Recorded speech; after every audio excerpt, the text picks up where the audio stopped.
Hey everyone, you're listening to the official podcast of 4playernetwork.com. Check us out at that address for everything you need to know about our community, monthly giveaways, and nightly live streams. You can even support us on Patreon at patreon.com/4player.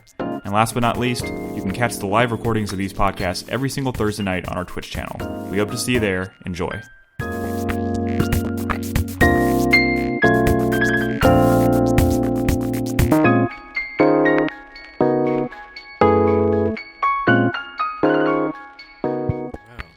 Ready to do this? Yeah. Do we remember how to do a podcast? No. Alrighty then. Hey everyone, welcome to 4Player Podcast. This is episode 604.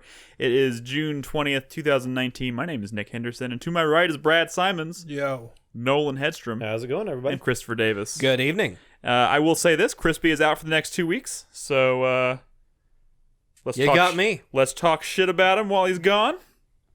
Crispy fucking sucks, man. What a turd. Recent Symphony of the Night diehard convert isn't going to show up to talk about Bloodstained. What a punk ass. I get the feeling that in 2 weeks when he returns, he will have a lot to say about Bloodstained. And you will also have played a lot more of Bloodstained. We are going to talk about Bloodstained tonight, right? I'll play Bloodstained. You want me to tell y'all like a super... I will also be playing Bloodstained. You want me to tell you like a super secret? No. Yes. So, like, a long time ago, we were going to do our top 10 videos of all time, but then we decided we're not going to do those. No, just Brad. I actually Crispy pulled me aside one day. I feel I'm literally working on mine right now. I feel attacked. Okay, guys. Crispy pulled me aside one day, and he could say, Brad, come here. And he whispered to me. He's like, dog, Symphony of the Night. It's on the list. Really? Yeah. Are you spoiling Crispy's list? Well, we'll all forget it 5 years from now when we get to his. Fair enough. That's not a burn on him. That's a burn on all y'all. I know. When did mine go up? 2 years. 2 years ago. 2 years ago? I've been working on mine for like a month and a half. Dude, I worked on mine for like 2 weeks, then I was like, I give up. My list is almost done. Dude, that's hard. There's 3 games that I keep like trying to cycle in and out. And I'm just trying to figure it out. My list is done. I've written half of it. I just need to capture footage. You know what? And some games are a little hard to capture footage for when the servers for those games are no longer available. I will say this. Since hint. This is worth mentioning because you brought up videos. I did right before we went to E3. I quietly updated this. I didn't tell anybody, but I told people today on the Twitter. We updated our years in review page. You can now see what our top 10 games of 2018. I also added 13, 14, and 2013, 14, and 15 as well. So there should be 6 years worth of Game of the Year content I like that. up on our website. I was looking at those lists, and I got to 1 year, and I was like, okay. I remember that being my number 2 game, but I'm pretty sure my number 1 game is not on this list. Because I looked at it and I was like, what the fuck was my number 1 game? And why is it not on this list? Do you want me to tell you why it's not on the list? Well, because you used a super simplistic weighting system, but that's fine. Well, you really just added up the numbers, and that's fine. But it's like, that must mean like no one else played it. Yeah. And it was that year that I Which played game was it? The first Divinity Original Sin. No one else played it. Yeah. And that was my number 1 game, and not a single person had that on their fucking list. The idea of the years in review page is to kind of collectively figure out what we as a site recommended from year to year, and you can see that now. There's 6 years worth of lists on there. It's so that's 60 games that I think we can safely say we as a site kind of like recommend. So if you're looking for stuff to play or stuff to add to your backlog, let's go back further. We can go back further. No, I can't. I just haven't done it yet. Oh, okay. I have lists going back to 2011, I think. We should go all the way back since we started. Well, didn't start making the videos until 12. Yeah, and then everything before that, I don't even remember how we did our top 10 lists. We just did podcasts. Oh God, well, Ed has that master list, doesn't he? Did he go all the way back to 2008? We still have those podcasts. I know. You gonna go back and listen to them? Yeah, you gonna volunteer to go back and listen to him? Brad, Wonderful 101 was 2 that year. That's pretty good. Yeah. That's because like a lot of people had it on their list. The more people play something, the more likely it'll end up on these lists. And it's just for fun. But you can also there's links on there to watch all of our videos from every single one of those years. So check it out. You can see the collective list. You can see our individual lists. I was listening to some of our stuff today. I love our videos, man. I love them. Last year was really good. I really like Crispies. Crispy did that cool haiku thing. Can you? But you know what? I forgot. We're trash talking Crispy tonight. Fuck Crispy. But he had a pretty good video. Is this the podcast? Yeah. Okay. Can you do hyperlinks on those to connect to the playlist for each year? That's what I did. Yeah, that's Oh, you did? Okay. You should. It sounds like you need to go look at the page. It sounds like I someone do. hasn't been on this page. You can go to each year. You can click on the button, and it pulls up an embedded video with our playlist, and you can click from video to video and watch all of them from that year. Nice. If you go to the staff page, you can click on it's the same thing, but it's each person's playlist, individual playlist. You should that's a good check idea. A it podcast out. called "Is This the Podcast?" And I feel like every podcast should end with someone finally asking that question. Is this the podcast? Is this the podcast? And then it's over. All right, let's see if we can remember that bit so we can close this one out. If you could remember that bit and close this show out, Brad, specifically you, if you can remember to say that right before we cut the recording, I will call this episode "Is This the Podcast?" Dude, I really like last year's year in review. That is a good, solid top 8. Is this top? You say top 8? Top 8. 9 and 10. Man. Wait, what were What were 9 and 10? 9 and 10? 9 was Monster Hunter World, Which, Okay. and 10 was Dusk. I was like Dust. If I can pronounce it. Dusk was really good, though. yeah, Dusk was great. Dust was poo poo butt. I'm just kidding. Clearly, I it's just number kidding. 10, so it's not I'm just that trolling. good. And a medieval just You came didn't out play on it, which I know. is not as shameful as the dude who played it and didn't like it. You know why I didn't play it? Because I looked at it, and that game does not look like fun to me. Hey, He played it on the wrong medium, though. what? I played it on PC, you bitch. You did? I thought you played it on, like, Is that even out on anything else? No. It's coming to let's Switch. move on. Let's start this podcast. Let the records show that I played Dusk on PC, and as much as I want to like that game, it's just not for me. It's just not my. Even the soundtrack? different strokes for different folks. People, I'm sure this soundtrack's fine. You're sure the soundtrack? I don't like the way the game feels. I am not a big fan of it. I don't like the super doesn't fast. know. Like I don't like it. Not my jam. Anyways, I'm sure it's great. Anyways, welcome to the show, everybody. Where the fuck were we? Did I already say that? Or we're saying fuck Crispy. This is our first podcast post E3 2019. Mm-hmm. The first time we're back in the room together, have a normal, nice discussion about video games. That was a fun week. It was a pretty fun week. It's all right. We spent quite a bit of time. Chris Davis and I spent a lot of time together last week. Wait, where's Los my Angeles. swag? I'm wearing it, bitch. You didn't give me a shirt? What? I would have been Guys, you. okay. I could knew bring I him This the. lavish trip and no. lavish. What are you talking about? I can bring him the Winston mask. You think that I should do that? Well, you at least have my toothbrush. Yeah, I have that. I didn't bring it with me. You got to remind me of these things, man. Your toothbrush for your game that's been pushed back to next year. Has it been delayed? Yeah. Yep. But that's in the news. Microsoft says they're going to let it breathe. you know? Anyways, Which is good. Yeah, that's great. Good news. let's talk about video games for a second, guys. Let's talk about Okay. let's talk about E3 for a second. We don't have a lot of news to talk about. Shoot, quick few mentions. I First thought of all, overall it was an okay E3. yeah, I thought it was going to be a kind of a shit show considering Sony wasn't there, but it was pretty was all right. It's pretty all right. It's been better. It's been worse. Yes. was It's been a okay. lot better. Yes. There was one year, I can't remember which year it was, but there was one year where I remember being sorely disappointed by I believe all that was three. 2017. It probably was. Like that was the year that I was like, I'm wondering if I even want to go next year based on the performance this year of like everybody. It was weird. But anyways, we had E3 last week. Mm-hmm. All of our shows, it was just Chris Davis and I. We had a wonderful, nice time in LA, and we did some podcasts. They're up. They're available. You can listen to all 3 days plus our day 0, I guess, which was Microsoft and Bethesda. You right there, Nolan? He Holy. dying.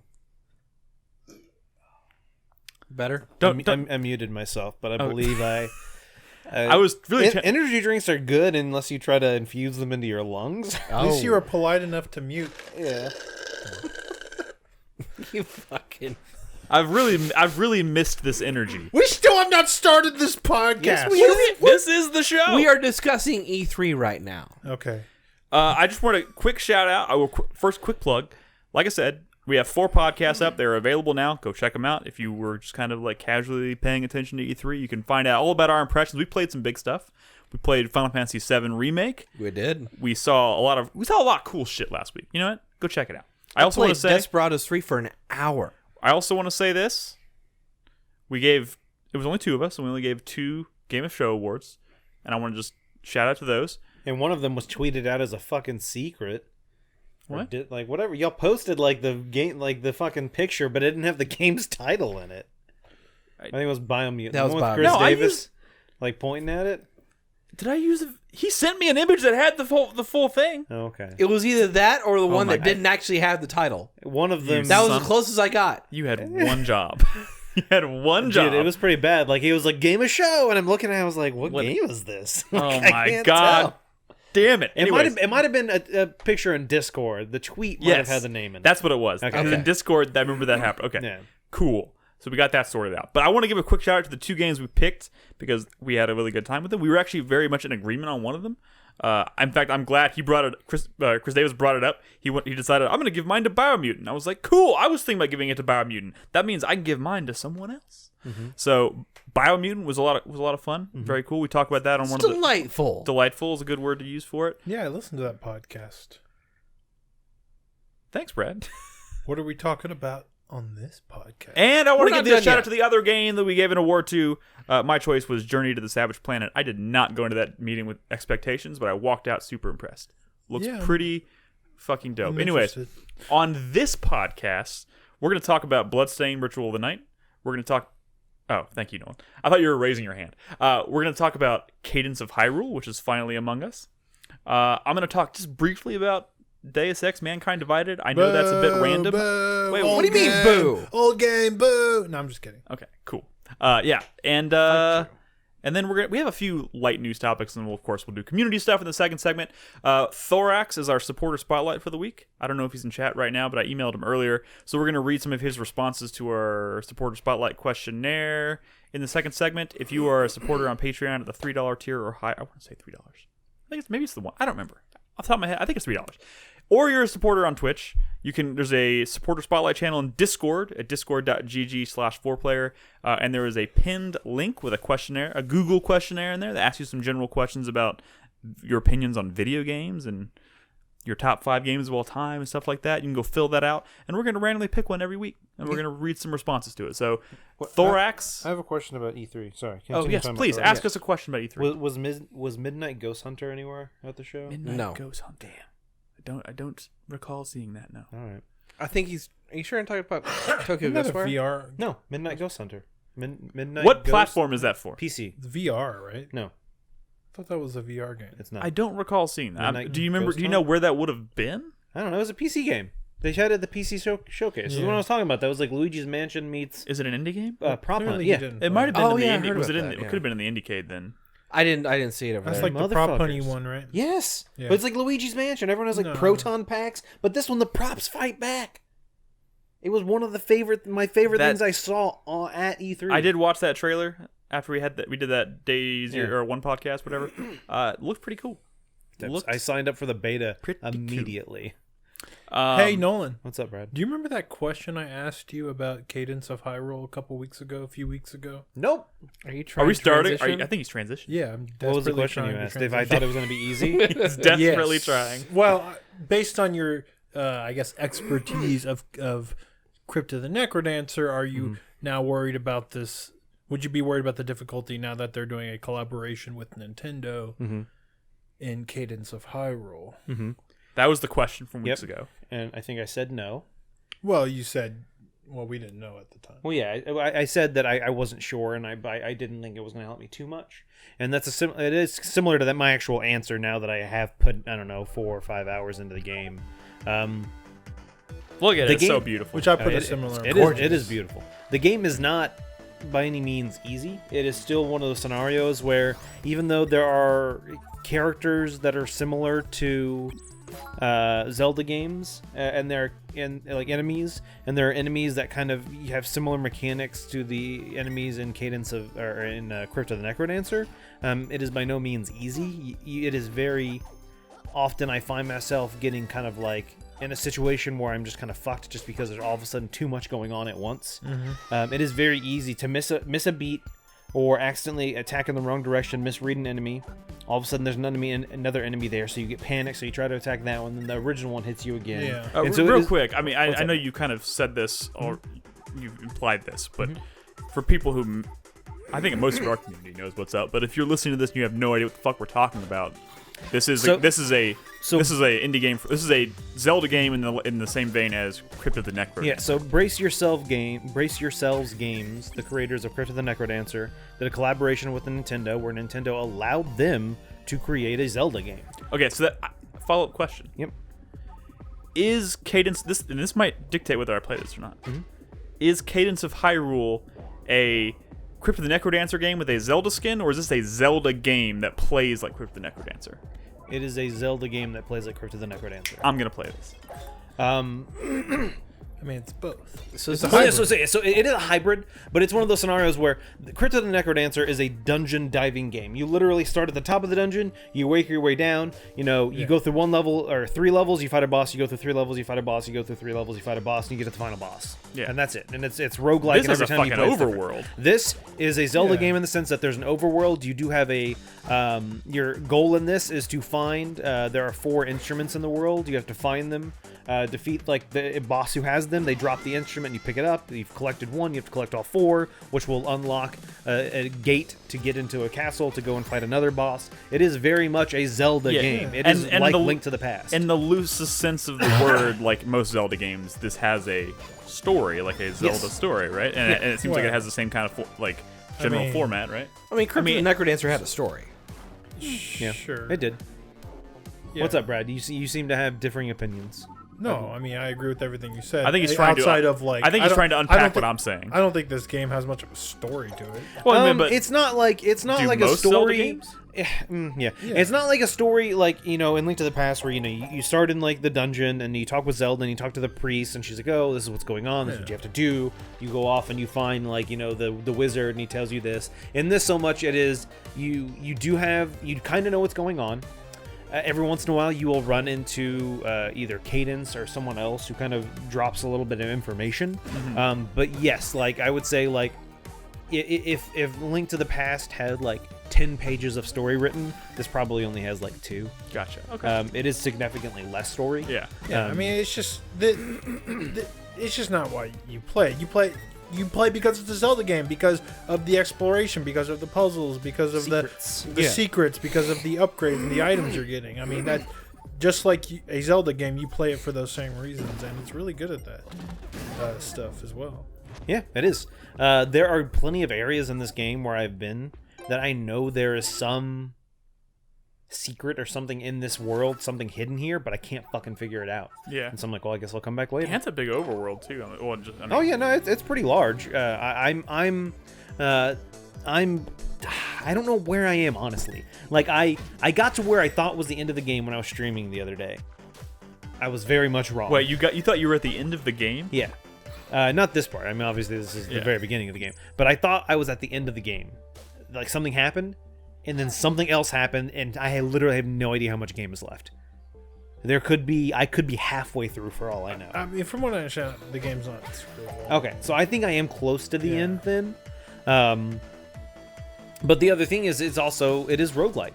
So I booted up a second file, just kind of messing around to capture footage because I didn't want footage of like the end of the game, and like things are to an extent significantly different. Yeah, like it's a different seed. It's like Chasm. Like every time you start a new game, it randomizes the world. It was Crypt the Necrodancer like that? See, it's roguelike. So yeah, but even to a greater extent, it was randomized. Maybe this is just me not having Crypt much. of the Necrodancer is run based. Correct. Yeah, with randomly generated. Well, like levels. you die, you start the whole game. I know. over. I mean, this is just me not being super familiar because I haven't played Crypt This the has Necrodancer save myself. points. But like, I'm thinking about like the logistics of like trying to design like levels and puzzles around a So I rhythm-based can give thing you without I can give you having, an like- example of one of them. So I mean, so the rhythm's mainly just about learning enemies' move sets and how you interact with them, and then learning how to use weapons. There are different weapons in this game, similar to Necrodancer. There are daggers that just attack one unit in front of you. There are long swords that attack 2 spaces in front of you.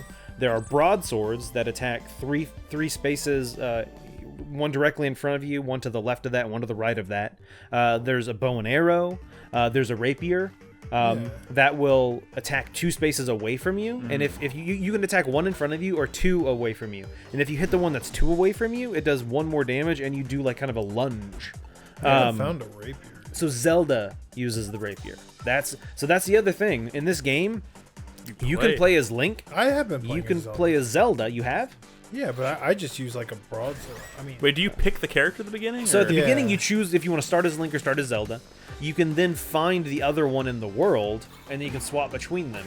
Eventually, you can actually play as Cadence as well. Cadence's special weapon is a shovel. Yeah.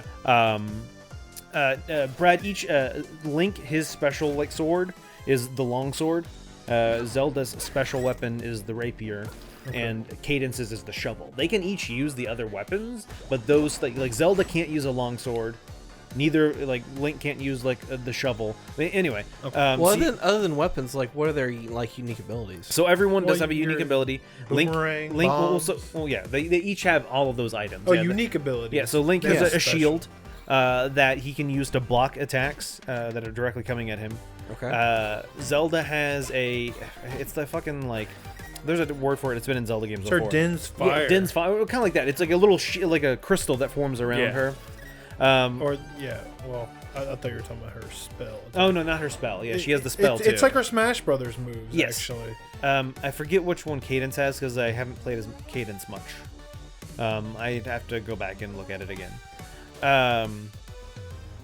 But yeah, it's so like Brad was saying, it's different seeds, and because of that, there are different items that are in the world in different places that you find at different times. Yeah. And like Brad was saying, there are items in this game that are classic Zelda items, especially old school Link to the Past kind of. Like boomerangs, you have the power gloves that let you pick up stuff. You get the little feather that lets you jump. Like Link's Awakening, you Yeah. have to get the Deku Leaf, so you can blow wind at enemies. You get a hook shot. You get all the kind of weapons and stuff, and that's actually kind of been, I don't want to say a problem, but there are so many fucking items in this game that I'm constantly forgetting about items I have. And some are really useful, but you're just juggling so many that you just stop using some of them. What about, you find your favorite ones and you just kind of use those, and Yeah. you forget about the other ones. What about musical instruments? So the only musical instrument that I've found so far is the lute. But when you actually get these, I'm assuming I the think I musical die right instruments here. are kind of like when you do a dungeon in Ocarina of Time, you get the jewel or whatever. So or you yeah, get those are just kind of like special items. The only active item that I'm aware of that is an instrument is the lute, which was the final kind of thing in Crypt of the Necrodancer. Yeah. It's a lute that is essentially like Link to the Past or other Zelda games Ocarina. So you play it and you can warp to a warp gate. One of that's the little Sheikah stone thing. Okay. That's the only musical instrument I'm aware of that you use. But as you see me playing, you'll see me that you learn movesets of enemies. The green slime just jumps up and down, and when you attack him, he splits into two. The blue slime jumps from space to space. I forget what the lizard enemies are called. those alphas. Yeah, when they see you, they charge at you. So it's all about kind of learning the little dance. Yeah. To how to properly time and interact with enemies and attack them so that they don't hit you, but you hit them.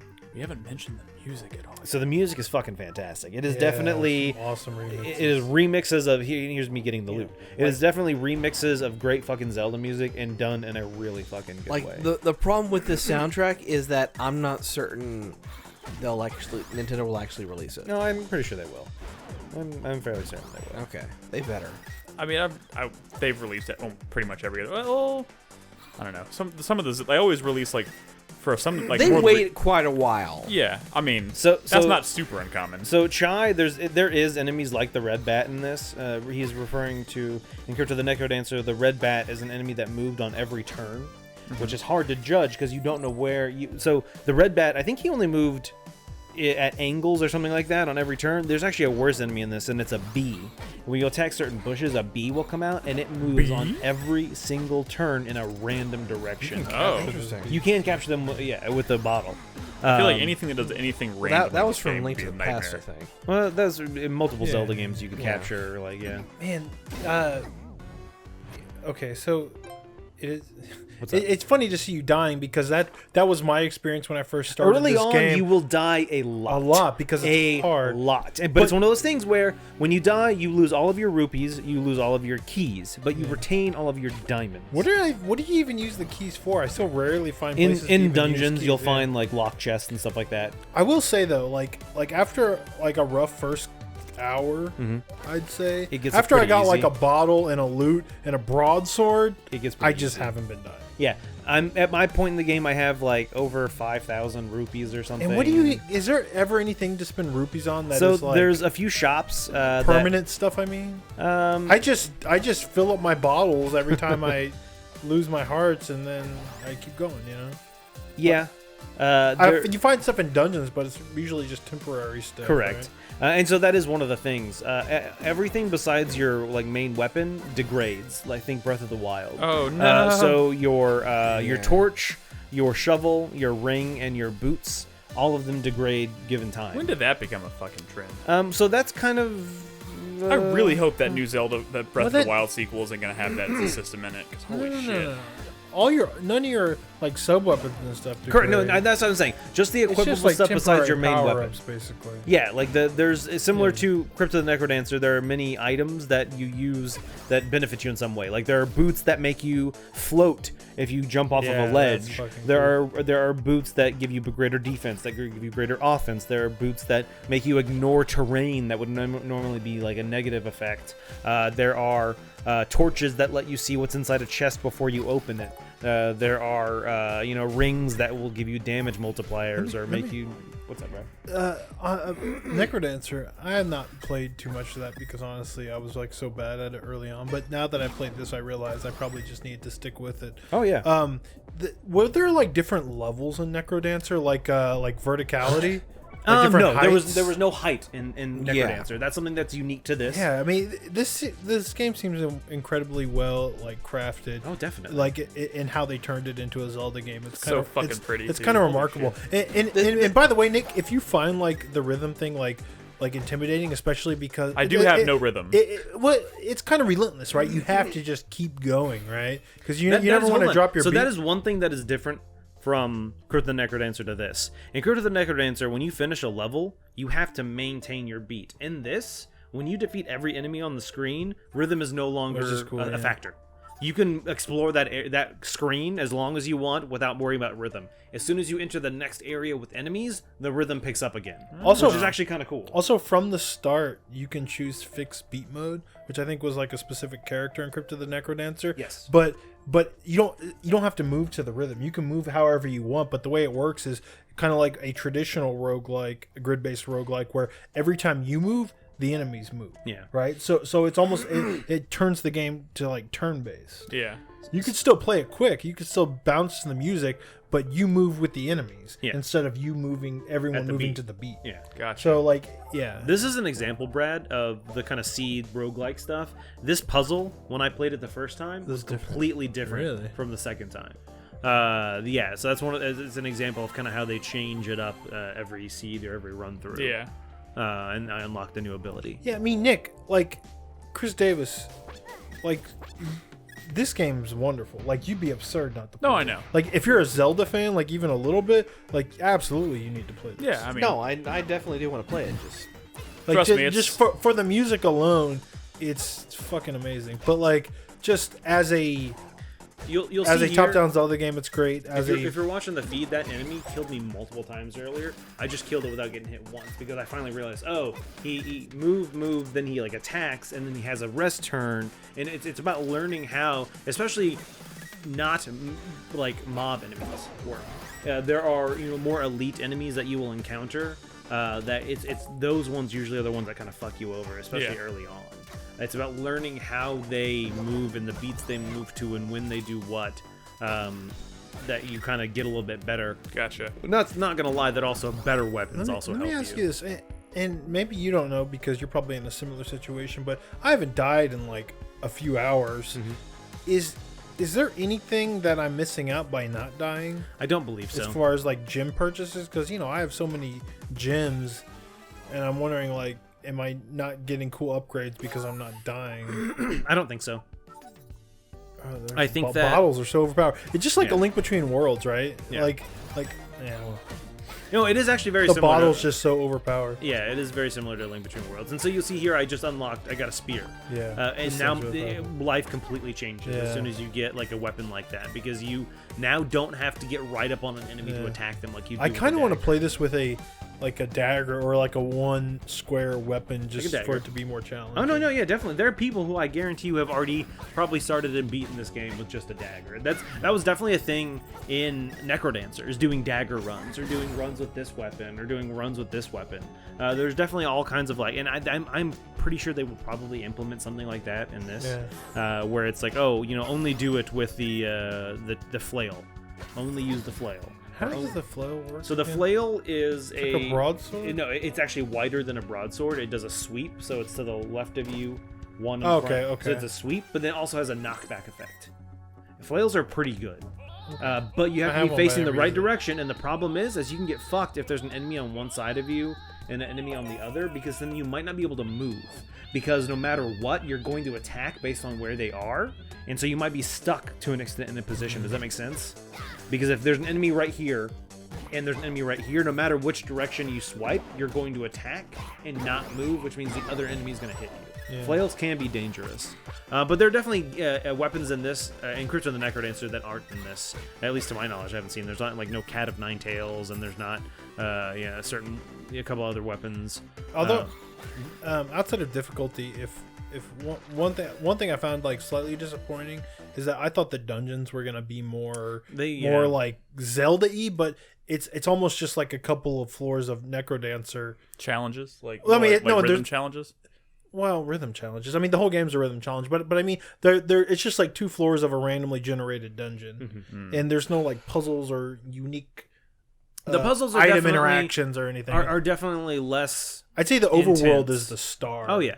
Well, so that's kind of what I was saying. Is I actually have recently got to a part of this game that is more than everything that I've interacted with before so far. Okay, so I have not gotten to that point. It's less. It's not so it's as amping puzzly. Up, it's amping up in scope a little bit. There's still some puzzle element to it, but it's also even more Necrodancer-y too. There's a lot of later on you'll get to some sections that are very dungeon-y, very dungeon heavy. Okay, good. You'll be doing stuff for a while. There's a couple of throwback, nods to Crypt of the Necrodancer in some areas that I'm in.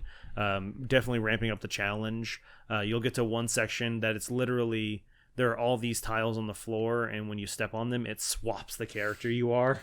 This makes me want to play Crypt of the Necrodancer, but dude, it's so good. I didn't pick it up on that. It's on the Switch. This should make you. No, it was $4. It was on sale for $4. Really? It should make you want to. I didn't pick it up because I think I have it on my Vita.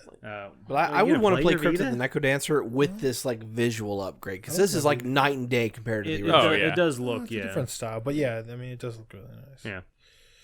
Did this game get a physical release? I do not believe so. Interesting. No, I'm sure it will at some point. Or at least maybe through limited run games or something. I don't know. Do you know if there's unlocks for the original game if you play this? I highly doubt it. I mean, you never know. That'd be kind of cool. I highly doubt it. I mean, there could be, but I don't think there are. It's a cuckoo. Yes, that is. And if you attack them, they do start. They will swarming. fuck you up. Yeah. Man, this they looks don't cool. move to the this beat. looks dope. They just fly and fuck you up. All right. Well, highly recommend, especially if you have a Switch. This is a perfect game for the fucking. It's nice. It's nice placeholder until Link's Awakening. Yeah, I mean, it's a good game. It's not a placeholder. I mean, it's. We're getting two. Honestly, this might end up being better. And Link's Awakening is. Well, I mean, we'll see. We'll talk I've about heard some that troubling reports coming out of E3. Well, we found out who the developer is, at least. Who's that? The developer is Grezzo? Grezzo that did the Ocarina of Time and Majora's Mask ports on the DS, which are solid ass fucking ports. Yeah.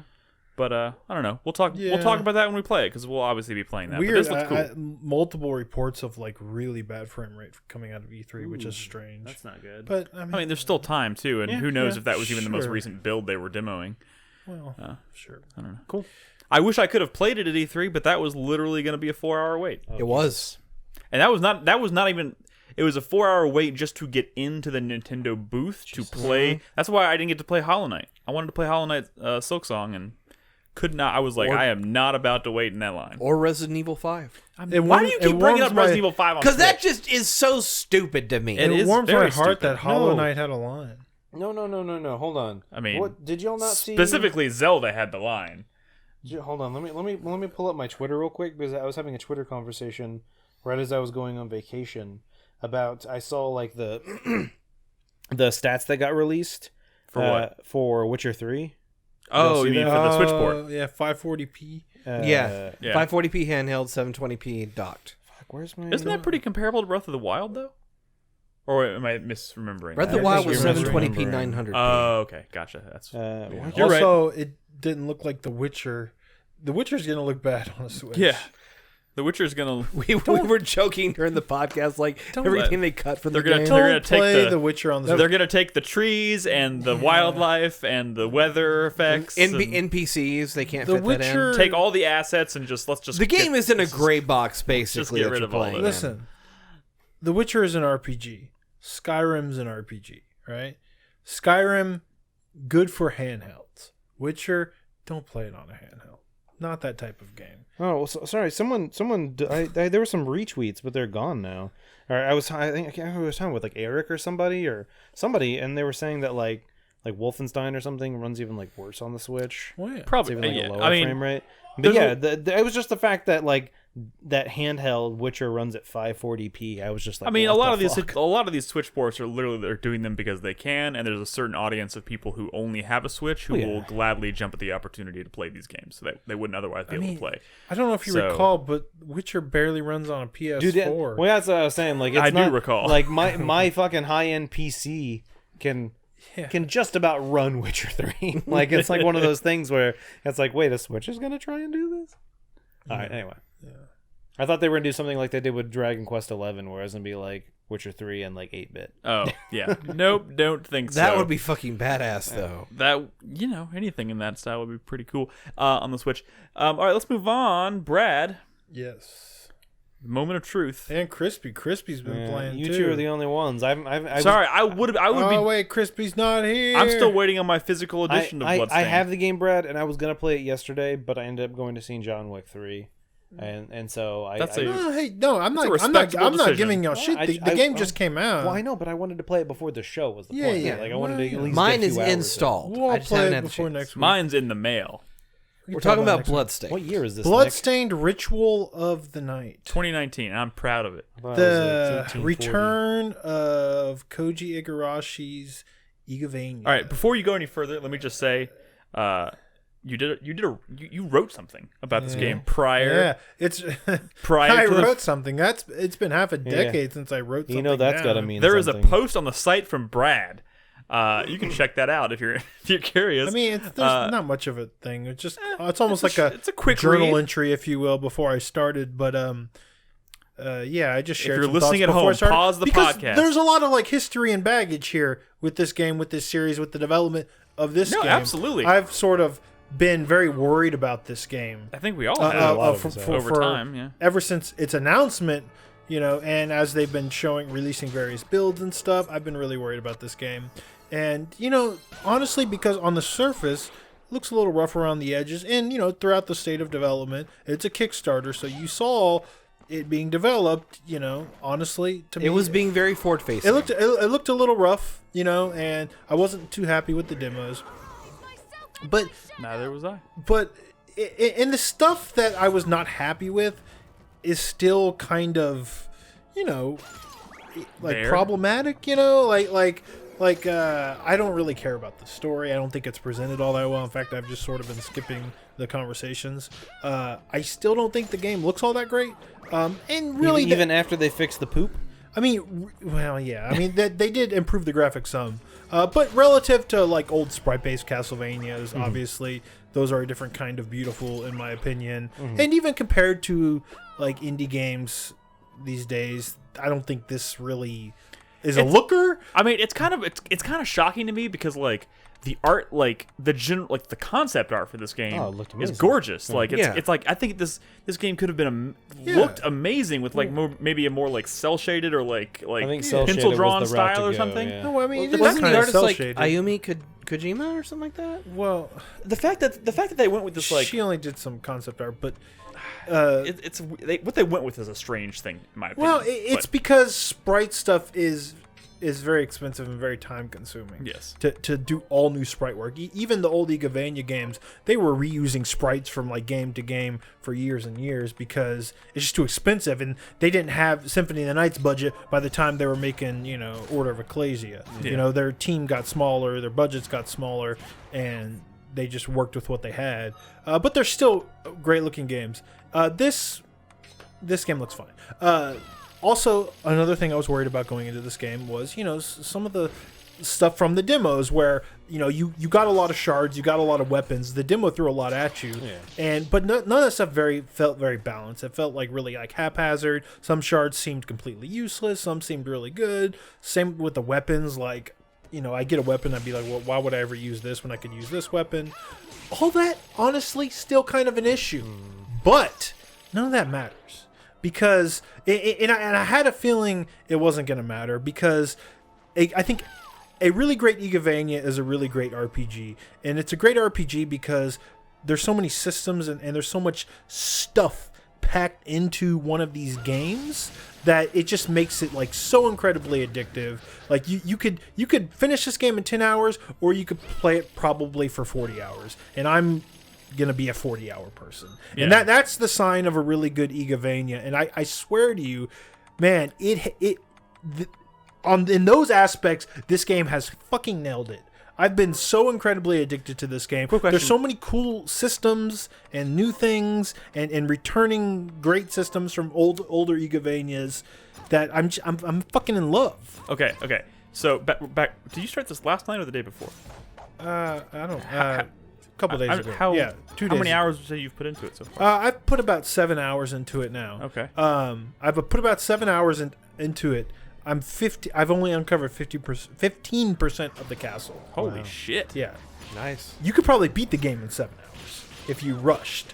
But that's not how I play in Igavania. Let me tell you about the systems in this fucking game. Now, on its surface, the Return of the Soul system from Aria of Sorrow, from Dawn of Sorrow, more or less what was in Order of Ecclesia, that stuff's kind of back, right?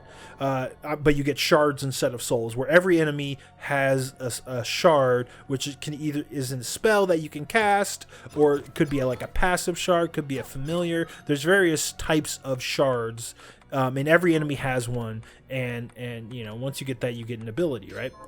You can farm those, right? Mm. The more you get, the more powerful it becomes, right? Yeah. But like they've taken it a step further, where you can also use materials to upgrade. So each shard has a grade, but it also has a rank. So there's like 2 different ways to like level up shards, and as you level up the various spells and passives and stuff, like different effects start happening. Like depending on the shard, like let's say I summon a bat, right? But as you level up, maybe the bats get bigger, or maybe you start throwing more bats, right? So it gets really fun to grind to make that spell like way more powerful. And there's also familiars are back too. Like I was noticing that. You see this dude here? I was like, why is that enemy just following? So he has 3 ways to level up, because he has his own experience level that you get from just like experience from killing things. Then he has shard level by the enemy that spawns him, or like that drops that shard. You can keep farming that shard, but you can also go to the store and like upgrade it through like crafting materials. So like everything is like synergizing together, and there's so many ways to level things up that every time you're killing an enemy, you're getting all these like benefits, right? Yeah. Because he might drop a shard, he might drop a rare like sword, or a rare piece of armor, or he might drop some crafting materials that let you help upgrade your stuff in other ways, right? So like you get so much out of like fighting things that it just becomes a really addictive RPG. And you see a new enemy and you're like, oh my god, what is his shard? What is his like rare item he's gonna drop? Is this like Diablo 2 all over again? Oh my god, it's so like I told you, I played it for 7 hours and I'm only 15% of the castle. No, it really wasn't. So let me tell you about one of the new systems that's really great. It's the technique system. Now ever since Symphony of the Night, there would occasionally be weapons that had like a special ability, right? Like there'd be a fist weapon in Symphony of the Night that if you did like a fireball motion, like Street Fighter, like a quarter circle forward, it would shoot a fireball, right? Yeah. And like throughout Igavania games, more and more, you start seeing more and more weapons that have these sorts of abilities, right? Now it's like super common that most of the weapons you pick up have some sort of special ability that you have to figure out. You could just do right away, or you can find like little books in the environment that'll like teach you a technique, right? Yeah. But each technique, the more you use it, a mastery bar fills up, right? And once you've mastered a technique, you can now use that technique on any weapon type of that.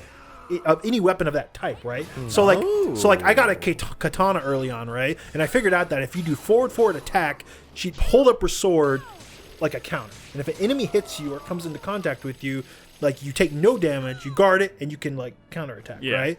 The more I did that, I filled up its mastery bar, and now every katana I pick up can do that, right? But now I have a katana who could also do like a rekka. That's a Street Fighter term. You do quarter circle forward attack, quarter circle forward attack, quarter circle forward attack. It does like a combo, and like your crit chance starts going up, and it looks really fucking cool. So now I can do that, but I can also do this counter move, right? So I'm building. By using certain weapon type over and over again, I'm basically building like an arsenal for a single weapon type. Yeah. So basically, you could say there's like 8 katanas in the game. Yeah. You can master those 8 times, and Yes. each katana will and have like a single each 8 like of those powerful abilities. katana that has all those abilities. And, That's and you new. don't have to swap those out. Correct. Like, You don't have to swap them out. That's kind nice. of a cool It concept. is fucking cool. So they introduced that. So it's just rewarding you for putting in the time. And my God, I like to put in the time into these games. Yeah. They also have this thing called skill shards, which I don't think they've ever had before, where if you rank up a shard all the way, it becomes a skill shard, and you can just equip it like you just get that passive ability. You don't even have to have it like equipped, right? It's so much cool shit to do that I can't stop playing. this And is when so- I'm not playing this game, I want to play. I have to go to bed, and I'm upset that I'm not playing my game. But Your first run is probably going to be 40 hours, but you're probably going to spend 80 to 100 hours in this. oh, so here's one thing I didn't expect. Right, is I found out like the day the game that came out that like, hey, if you use this code, you can unlock hard and nightmare difficulty right from the start. Oh, you right, don't have right, to beat the game first, right? So I was like, maybe I should do hard mode, right? Because one of the, I guess, flaws of an Igavania game is like they're really easy to break, and you can kind of trivialize certain enemies or bosses, and The one where you can just grind shit out really yeah, easily. they become too easy, but not in like an unsatisfying way, like a satisfying way. Like you're breaking it, and it becomes like really satisfying just to like stomp enemies, right? But it's a different sort of thing, right? They could be less challenging, right? So I was like, maybe I'll start on hard. But when I realized I started off on hard, is that enemy placement was different, and I was harder enemies that were in later areas showed up in earlier areas. So I'm like, oh wow, this is like Bayonetta's hard mode, which I don't think it's not very common even for Igavanias to see that sort of effort put into a harder difficulty. So my reasoning was, well, since it's actually different on hard, I'll just save hard mode for a replay. Yeah. Or like, Which is going to happen. and they're gonna do a couple of other characters you can play as, right? Like they've already shown off. There's The three playable character that's characters. voiced by David Hayter, Yeah. who's like one of the bosses in this game. He's I like didn't know that. he's like a badass katana Wait, there's user. voice acting in this game? Yes. Yes. Yeah. voice acting. Did you not play any of the demos or anything? Well, I haven't played since like the first demo they released. I thought Of course, it's voice acting. It was a stretch goal. This was a wildly successful Kickstarter. Yeah. David Hayter. He's one of your adversaries or whatever, or he's kind of like a Belmont or whatever. But they've shown a trailer where you can play as him. I don't know when he's coming, but when he unlocks, I might play through hard with him. You know what I mean? yeah. Ninja But- Gaiden did something similar to where on the higher difficulty levels they would trade out easier enemies for harder enemies and introduce new enemies that aren't available on other That are only difficulty in levels. that mode. Yeah. That's interesting. Wait, more new shit. So now Keep shitting it out, Brad. all like helmet type Push. items like masks, hats, cat ears, stuff like that. Both accessory slots. That's all visual now. Yeah. Right? So you can actually customize the way the character You can looks. kind of customize the way that fashion souls, if you will, right? You can equip stuff that not only boosts your stats, but it also makes you fucking look cool. That and there's like a barber in the game who you can unlock different hairstyles and actually change the color of your hair. I will say, like, the physics for some of the hairstyles are really wonky. Like, I have long red hair right now, and it's like flying all over the place. So your mileage may Like vary on Heavenly the Sword? hairstyles, but you can. You remember the hair in Heavenly Sword? Yeah, how kind of good? like Heavenly Sword. Is there a shard system for the armor and clothing? Shard system for the Well, armor like and you're talking clothing. about, like how you can master. I wouldn't think so. Can you master weapons. the clothing? Can you like master because and add skills enemies from other drop clothing too? No, I would say enemies drop shards, right, and weapons, and that's Yeah. No, they can drop armor and stuff too, but I don't think you can really you can't customize the look of your armor. But there's certain. I have a feeling, like, I don't want to spoil anything, but I've seen some Easter eggs that are like pretty crazy. There's like an homage to like the old axe armor, which was this special armor from Symphony of the Night, where you play as an old axe. You'd be like in a full set of like axe armor, Yeah. like one of the enemies. There's something like that in this game, but it's sort of a twist that will please a lot of people, I guess. But that's an Easter egg. I've seen footage of that, and it's like crazy. I do know that there's some of these a environments there's a actually Shovel pretty Knight good. mode. I know that. Or a scan at least. That was the thing I didn't want to say. Great. Oh, that was at the Good end of a job. trailer. Chris Davis. The Shovel Knight was I did not know Also, that it was like, in a trailer. at I this didn't know point- it was in this game. Also, at this point, that character's in like every game under the sun. Well, no, now. Yeah. I think he showed up as an enemy in a trailer, maybe. But- No, he was. They were showing him playing.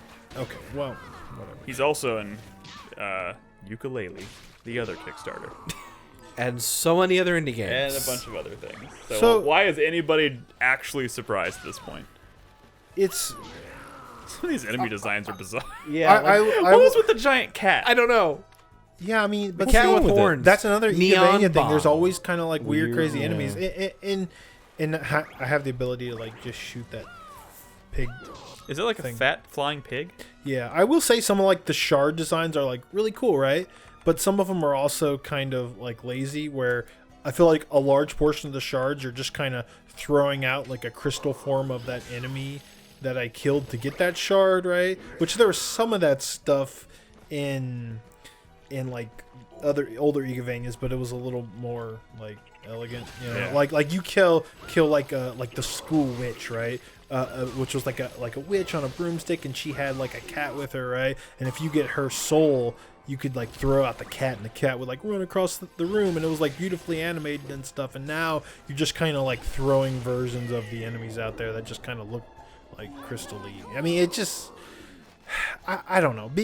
I mean, the way I see it, some of those Igavania games were working on a small budget as well, kind of like this game, but they were working off this like base of like Symphony of the Night, and like this game doesn't have that yet, so it seems a little rough around the edges. It seems a little budget, but like, you know, maybe in a few years when they're on Bloodstained 2 or Bloodstained 3 or whatever they do with this series, like it might really get to the point where, you know, it starts looking really beautiful, and it's just not there yet. But it doesn't matter, because I'll say this: like I said, I wasn't a huge fan of the art style, but like I'm definitely seeing improvement here. Like some of the environments look. Well, that was a pretty big damn that was a big gorgeous. thing Yeah. they changed, was the environment. That was Sure. a big part of like Like the ship fix. is night and day. There's from what a it lot of really was. cool stuff with like where it, like the environments like go back into the distance, and that looks really nice. yeah, it's not, you know, it's not an ugly game. It's just, you know, I always prefer sprite work. And anytime you try to Yeah. take a 2D game and turn it 3D, unless you're like really fucking good at it, it just never looks. I will. as I nice. mean, there was a time like the only demo I actually played. I mean, I played a demo at E3, and then I played one of the demos that they released. I think just after. I think it was they released that E3 demo at home, and I played that. I haven't touched it since. And at that time, that was before they did the quote unquote visual overhaul. Yeah. Like I would have described this game as ugly. oh yeah, I don't. no, I fucking don't, agree with you. I don't Nick, think it wasn't ugly. It was poop. Okay, in a lot it was of, poop, in yes. some ways it's still kind of ugly, but in other ways In a it pretty looks way. really cool. Yeah. Yeah. Yeah. It's I mean, like, Honestly, first of all, it's great. We're gonna talk more about this like in weeks to come. I just want to like maybe let's talk for a second about like how surprising is this? what. Like I think a lot. Like I was preparing myself for the worst. Well, so I kind of was too, but because I didn't know that all this stuff, all this meat, yeah. like the depth of these systems, I thought it was more of like an afterthought. I didn't really think it was going to go as deep with some of these crazy weapons and abilities and crafting systems. Like I thought that was all going to be kind of light and breezy, and it's not. It's like rich and I mean, and meaty how much- and that's the stuff I really love about these games. I have a feeling that if you just sort of like picked up this game and kind of critical pathed it and didn't spend a lot of time, you know, like really digging in, then maybe this is not a super remarkable game. Like even by, you know, Metroidvania standards. But there's something unique to Igavanias, and that's the stuff that makes them RPGs. That's the stuff you're not going to get in a Metroid game, or even like a Hollow Knight or a Guacamelee. It's something unique to his games, and they really nailed it here. Like absolutely fucking nailed it. That's great. I mean, super glad. I think a lot of Yeah. people were kind of sitting here preparing for another fucking Mighty Number 9 situation. Yeah, no, that's and what I was we're gonna say. definitely not. How much of people's doubt was tempered by, you know, Mighty Number 9 turns and out ukulele to a degree as well. But the stuff that I'm in love with, there was no way I would have known that based on like playing a demo. You know, and people were kind of giving me shit like, "Oh, you got to have faith," but like, you know, what I saw this game since it was announced. We followed the development, and again, there was no way for me to know. And not to mention, like the stuff that they showed, what like they would release like 10-second like pieces of footage. Yeah. These demos that were like the first level with like nothing really meaty in it. You know, like I had no way of knowing, and I'm glad it turned out well. But it could have been a Mighty Number 9 situation. I mean, the thing is, like, what you got to realize about these Kickstarter games is that like these are all Kickstarters because they don't like these are all going to be essentially new properties, even if they are inspired heavily by like existing things. Like they're unproven, they're new, they're smaller teams. They're using Kickstarter to make a name for themselves and to get the budget that they need to make the first game happen. Like none of the like who knows, like Mighty Number 9, if I mean that was kind of a nightmare scenario, but you know, if that had gone, if that was successful enough and had warranted a sequel, you know, you probably wouldn't have half the things you'd be half the things that were a problem with that game probably wouldn't be a problem anymore. Same thing for ukulele, like. And I feel like this is probably another situation like that, but I think this might have turned out better than both those other games. People seem to be pretty happy about it. I will say though, just to maybe like wrap up as like a warning, people have been having like issues with bugs, yes, and some performance issues. I'm playing on PC. I have not experienced any performance issues. There was a save if you're like issue. holding out for the Switch version, I can't promise that that's gonna run as well as, you know, the PC version. I'm gonna just because it might not be all that well optimized. People have been having trouble with like the PlayStation version even. So and also there's been some bugs. Like my footage ends with a hard crash, and when I was recording footage, I was making progress that I had not made before, including getting shards and stuff I didn't have before. Game crashes, I lose all that progress. That's what I was gonna ask. Was this a typical Metroidvania? You save in like a room? Yeah. Okay, just making sure. So yeah.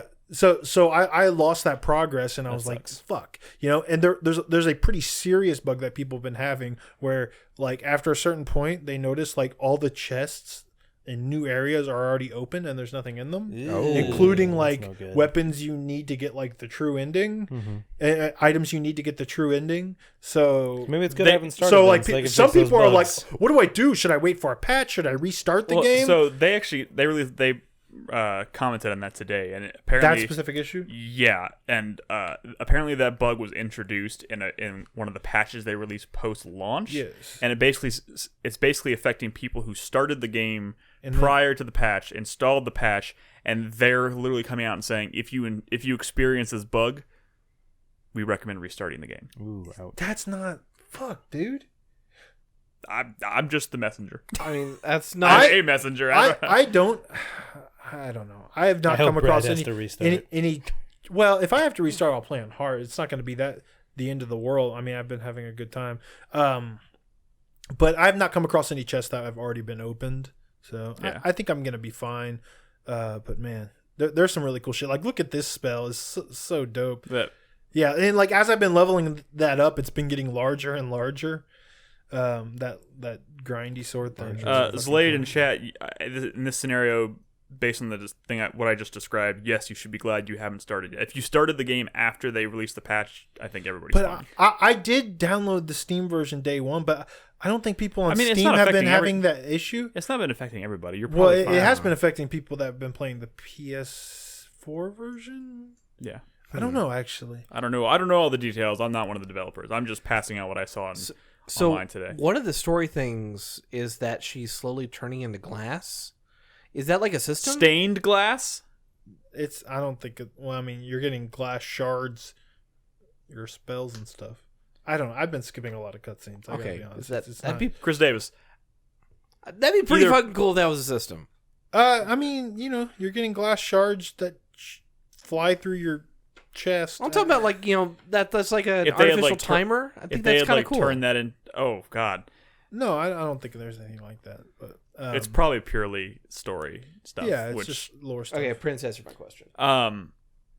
which is no. Yeah. So we're gonna revisit this. Obviously, Crispy is. I'm planning on playing. I think all of us here are planning on playing it. So Well, you're going to be revisiting it for months because it's got a lot of DLC coming. yeah. Yeah, hopefully that stuff comes out like soon. But we'll talk about it more. We'll talk maybe even next week or the week after that when Crispy's back. Cause I'm sure Crispy will probably be pretty deep into this by the time we get back. It's really great. It plays great too. I mean, so I'm really glad feels to good. hear that it's turning out better than people were expecting. So we'll talk more about Bloodstained Ritual of the Night in a future episode. I have one game I want to talk about that is completely unrelated and completely random. I'm not going to talk too long about this, but coming back from E3, we saw the demo for Cyberpunk.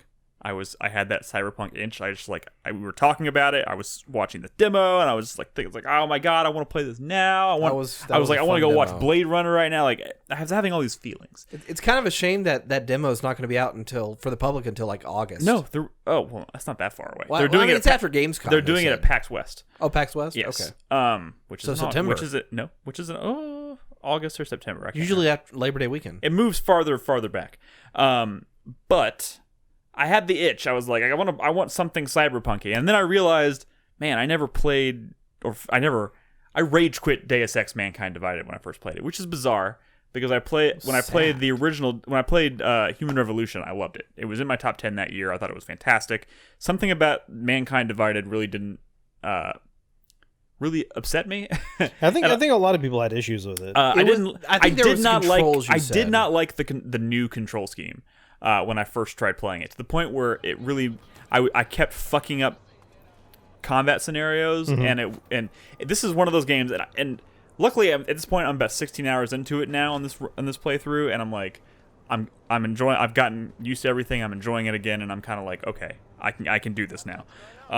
But I'm starting to hit this point where I'm remembering some of the things that I was frustrated about the first time, which a lot of it is like more so than some of the other stealth games or something like Dishonored. Dishonored was very like reactionary, right? If I do something and I fuck it up, most of the time I would live with the outcome, right? And I would just try and roll with it and get out. It was very like I was trying to react to things as they were happening, and that was kind of the fun of it. That's what made the whole game feel very natural. Yeah. This is one of those games where it's kind of like I'm trying to be very stealthy. I'm trying to not kill anybody unless I absolutely have to, or unless maybe I think that person is just an absolute dick and they deserve it. That kind of thing, right? If I fuck something up in this game and I end up killing someone, or someone spots me and it turns into a shootout, I instantly reload. Because I'm like, that is not how... I don't know what it is about this game, but like, that totally flies in the face of what this game feels like. You're just like when it goes to shit like that, you're like, I didn't ask for this. Yeah.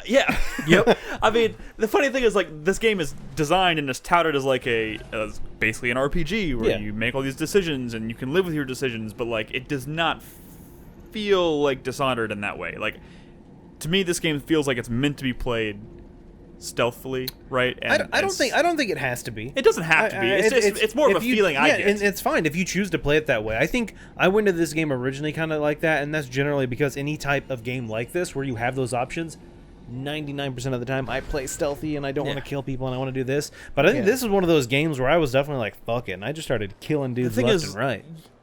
You're right, but like, there's something about Dishonored that feels very reactionary. This isn't Dishonored. I know, no, that's what I'm saying. When I was playing Dishonored, that's something about that feels very reactionary. I think it might be the abilities you have. Yeah, and how everything you can feels quickly very escape from combat and stuff. Well, you can't really do that in this as much. This game feels much more punishing in that sense, and like it feels like more so than most other games like this. I feel like when I've been caught doing something, I feel kind of like I've fucked some stuff up, and I don't like that. But I've kind of gotten to the point where I don't get caught very often. I'm doing pretty good. I've only killed a handful of dudes, and they usually deserved it. Yeah. And I'm really enjoying it this time. It's scratching that itch for sure. So how far are you into the game? I played this last night, so I don't know if that tells you anything. I'm still in Prague, which does the whole game take place in Prague? No, not the whole game. You leave and you come back several times. Okay. Oh, so you always end up coming back there. Okay. Yeah. Well, I've left once and I've come back. Prague already. is your hub world, basically. Okay. Gotcha. Which I like quite a bit. I'm still really enjoying just like the systems in this game. Like I love the whole. Like I love hacking and like reading people's emails and gathering like passwords and codes and stuff, and then trying to figure out where to use them and like investigating like trying to find walls like the game is like really fucking well designed. I still love the fucking level design in this game. Oh yeah, it's great. It's so cool. Like It's really good. when you see something you want to get to and you're not sure you can get to it, and then you find some kind of like secret back way and something. There's It's still, somehow a way to get to something. yes, and like this was like. Did this come out? I hate to keep bringing up Dishonored. Did this come out before? Or did Human Revolution come out before Dishonored or after? Anybody remember? After, I think. This came out after Dishonored. I think I'm not positive. Because Dishonored was last gen. Yeah, so was Human Revolution. Human Revolution came out first. I'm Human talking about, Revolution was last I'm talking about gen. Human Revolution. Oh, okay. Human Revolution came out before. It was Dishonored. before Dishonored. Okay. I feel like this was kind of like trying to do some of the because Dishonored feels very organic, like very like there's all kinds of like this is more like on the nose, right? Where it's very like it kind of draws attention to things like you can punch through this wall or you can lift those floorboards or whatever. Like Dishonored was more about like having all those things in the world, but not necessarily pointing them out to you. So it's more like it feels more exciting when you find those things. But like this game still has that sense of like experimentation that was I think kind of perfected in Dishonored, but like you can see the beginnings of it here, and it feels fucking great. So I'm really enjoying that aspect of it. Have you been using the Typhoon ability? No, I haven't actually. I've been focusing a lot of my auxiliary points on like hacking, and one of the first things I got was the ability I forgot what it's called when you like jump off a ledge and like from really high distance it automatically The Icarus drop. Oh yeah, Yeah. when he dude, I fucking Yeah, love that. that is Like, pretty yeah. cool. I'm to the point where like if I'm ever high up and I'm just like there's stairs or an elevator, I'm like fuck it, and I just jump off the thing. No, you absolutely need the Icarus it's drop in that. just because it's this fun. game. It does some. I'm starting to get. I said this last week when I was talking about Cyberpunk when we saw the demo, where it's like, in the demo they do this thing where they take you into the actual like the cyberspace, whatever. Yeah. And I was like, that was cool. You actually get to go into cyberspace. You don't get to do that in Deus Ex. And then I got to this point last night you where I was do. like, oh, this is kind of like that. You're in this like virtual world and you're solving all these like not Portal-esque puzzles, but you know, there's like all these puzzle challenges you're going through and stuff. And I was like, that definitely wasn't in the first game. This feels really cool and unique. So Like Square was pushing a virtual kind of like stealth action like hybrid minigame for this game as a side project. you're not talking about the Let's Go or not Let's Go. That's something totally Yeah, different. Let's go, Deus Deus Ex. Like Deus Ex Go or whatever. Dude, The puzzle one game? of the first things I found in this game was those little triangle things, and I was like, "Oh, this is cool. What is this?" And then they're talking about how you can download the Deus Ex app, and I was like, "Oh, it's got an an AR."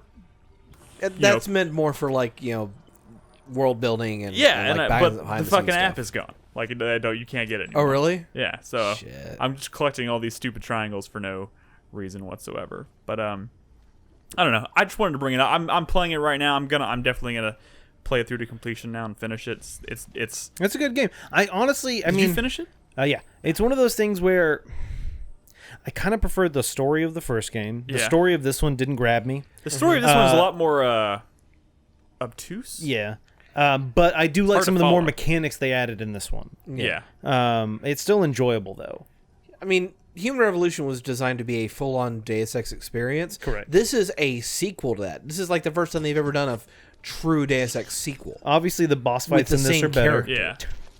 Wait, say again. So the boss fights in this are better. Oh, so that's much good. better. I forgot how fucked up the boss fights Have were you in the first one. Have you seen those recently or gone back and because No. I replayed Human Revolution I think before this came out. Yeah. And oh my god, even to like they're so fucking. But did you bad. play the original or did you play the director's cut? I played the I original. think the director's cut. Okay, because the director's cut they completely remade the boss fights. But they're still not that good. no, they're not. They're not. No. But yes, so they're better in this. Oh yeah, Because I'm Oh, like yeah, 16 yeah. hours into this and I haven't fought a single boss yet. Well, that's one thing is there's less of them because they're fucking stupid and there's no point in having.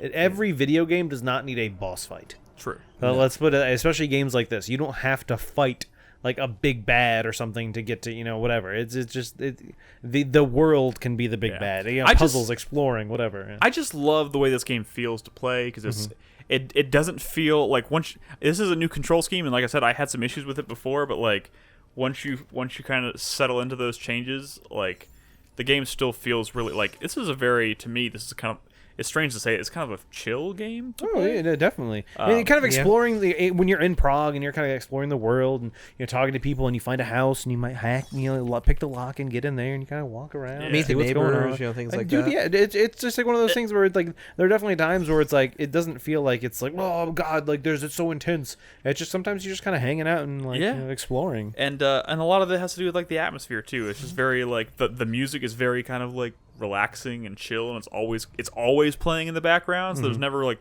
moments of like pure silence. It's just kind of like you have that like really kind of like synth low-key cyberpunky sound in the back. I don't know, it's pretty dope. I love this game. We had to fucking Deus Ex 3 or whatever this was eventually going to be had to die for a fucking mediocre Tomb Raider game. Oh, are you talking about Shadow of the Tomb Raider? That's not necessarily how that works, but sure. I mean, this game did not perform very well. Yeah, the reason this didn't get a third one is because of the underperformance of this game. That is why we're not getting a Deus Ex 3, or why we're not getting a Deus Ex 3 anytime soon. Because once again, it's not that this was a bad game, it's just that it was a mediocre game. And also, they also cut it short. It doesn't matter that they cut it short. It's just the fact that they released a game that was mediocre. Wait, are we talking about this or Tomb Raider? No, this Mankind Divided. Okay, I mean, this is great and all. I'm really enjoying this, but like, I'm not necessarily itching for another sequel to this. Like, I'm kind of surprised. Get one. I'm kind of surprised. They're both working on Avengers. Yeah, I know. Oh my god! Why'd you bring it up, Brad? Why'd you bring it up? So now no Tomb Raider or Deus Ex. Oh my god. But I'm surprised I'm kind of surprised they even made this as like a direct sequel to. Like, I didn't necessarily feel like I needed another game with Adam Jensen in it, but we got it, and that's cool. But I mean, it was franchise tradition. If we ever see Return to Deus Ex, I have a feeling it's probably going to look totally different than this and not have the same characters. But you know what? That's neither here nor there. I want them to complete this fucking story. So I have heard this doesn't necessarily end in the best way, so that's kind of unfortunate. But you know what? I'm enjoying it. I'm going to keep going with it. It's definitely satisfying my cyberpunk desires right now, so I'm going to keep going. It's a good one to do right now. Speaking of stories that won't ever end, this is related to news, but since we're not really doing news... do you want to save it for the second segment, or you want to do it now? No. All right, continue. I want to talk about it now. Apparently, Shenmue 3 is only going to be about 40% of that total story that he's been trying to tell. What? This whole He's time. never going to fight Dai Li. Or whatever his name was. What a shit show that is. I'm kind of glad I have no interest in Shenmue at all. Dude, they showed it at E3. Yeah. People were saying it's like, oh, what the fuck? It looks bad? Yeah. Dude, the trailer they showed didn't look that great. No, at all. It's always looked terrible. But people have been saying it's a Dreamcast game in 2019. Oh. But like high praise. Not even, yeah. Woo. But like, it's got I a feel modern like control scheme, kind but of it's what the not game that much needs better. to be. And it kind of needs to be that, right? I mean, you don't just do another Shenmue. Don't modernize Shenmue. Yeah. True. All right, we're going to take a quick break, and when we come back, we have a few quick, quote-unquote, news topics to cover, and then we'll answer some community questions, do supporter spotlight, and all that jazz. So if you're watching us live, don't go anywhere. We'll be back after this quick break.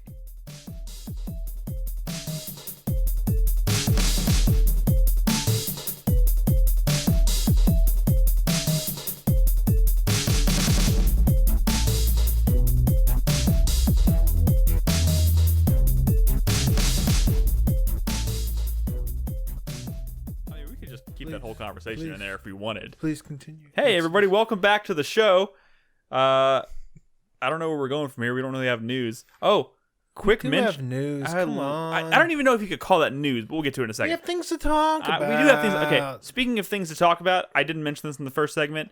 This is a very quick aside because I haven't played enough to really talk at length about this. But for the Revival Club in June and July, of course, we're playing Vampire the Masquerade Bloodlines. So if you, of course, are interested in playing that along with the community and talking about it in Discord, you can support us on Patreon at the $3 tier or higher, or you can subscribe to us on Twitch. You'll have access to the channel on Discord. I started that the other night.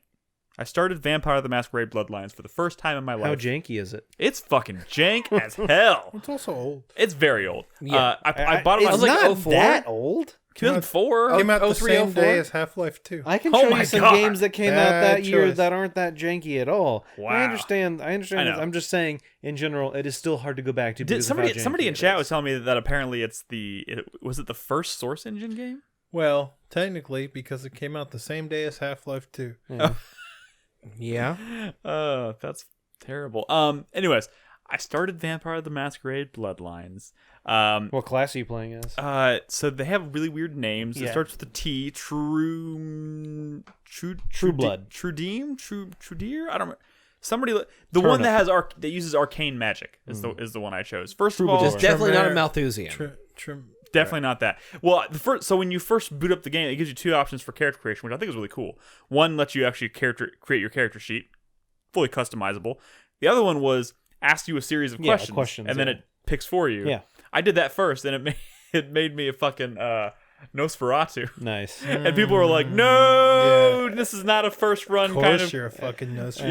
Yeah. You Nosferatu as fuck, Nick. I don't even know how I ended up with Nosferatu. It was- Oh yes, What would you I do. play as? Because you like to hang out in the shadows wearing Mm. hoods and stuff. I mean, but like the questions that it asked didn't have anything to do with hanging out in shadows and wearing. Well, that's the point of those I questions. know Nick. it's a cool concept, but I was instantly like, "Well, I'm not rolling with this." So I That's a Redid it. tactics ogre thing. spent like the first 30 minutes of my stream probably trying to pick a character. figuring out my character because it's That's very fun. That's just fun. like I that mean, stuff. yeah. I mean, I've never been a huge fan of character creators in general, and this was kind of like the most hardcore character creator. I think. I mean, it's the most like D&D I've ever done in a video game, right? Where it's like it literally calls it a character sheet, Yeah. and you're literally applying points in like little boxes, like you do when you're putting together a character That's sheet. news for you, dude. What? Vampire the Masquerade's I know. Okay. I know. Don't get me wrong. I know. But you know, this is just What'd not- you think? For a 2004 game. I mean, first of all, I think it's a really cool idea and it has a lot of promise. I'm still like most of my stream was spent character creating and then Yeah. doing this long ass tutorial. Right? Wait where it till you kinda do showed- some. Yeah, that sucks. That tutorial. I mean, it is what it is. Wait till you start doing some quests. Yeah, sure, and I'm sure like There's some the cool shit. the voice acting is remarkably strong, considering the you know when it came out and everything, and like how everything around it looks kind of jank, but like it sounds great. I will say this: I'm Feel not that great atmosphere. at using a mouse and keyboard to do Oh, anything, yeah. so it was a bit of a struggle, and obviously it has no gamepad support. So Well, this was before X input. So. yes, so I'm kind of stuck with mouse and keyboard. So I'm gonna keep playing it. Obviously, I don't know if I'll finish it. We'll see. We're gonna be playing this throughout the month of June and July. I'm gonna be going Should back keep and going. forth to it. Yeah, I'm absolutely going to for sure. I mean, it's remarkable. It seems like a really cool idea, but it got me interested. I started watching some of because we didn't get to go see. They showed a demo of Vampire the Masquerade Yeah, that was Bloodlines kinda 2. rough, honestly. I tried to get into that several times. Yeah, but- and we didn't have any luck getting into that, but I watched. They released it, so I Yeah. watched it. It was funny. I was It looked talking. rough. I was talking about it in. Well, here's the thing. The player looked rough. Too. That's here.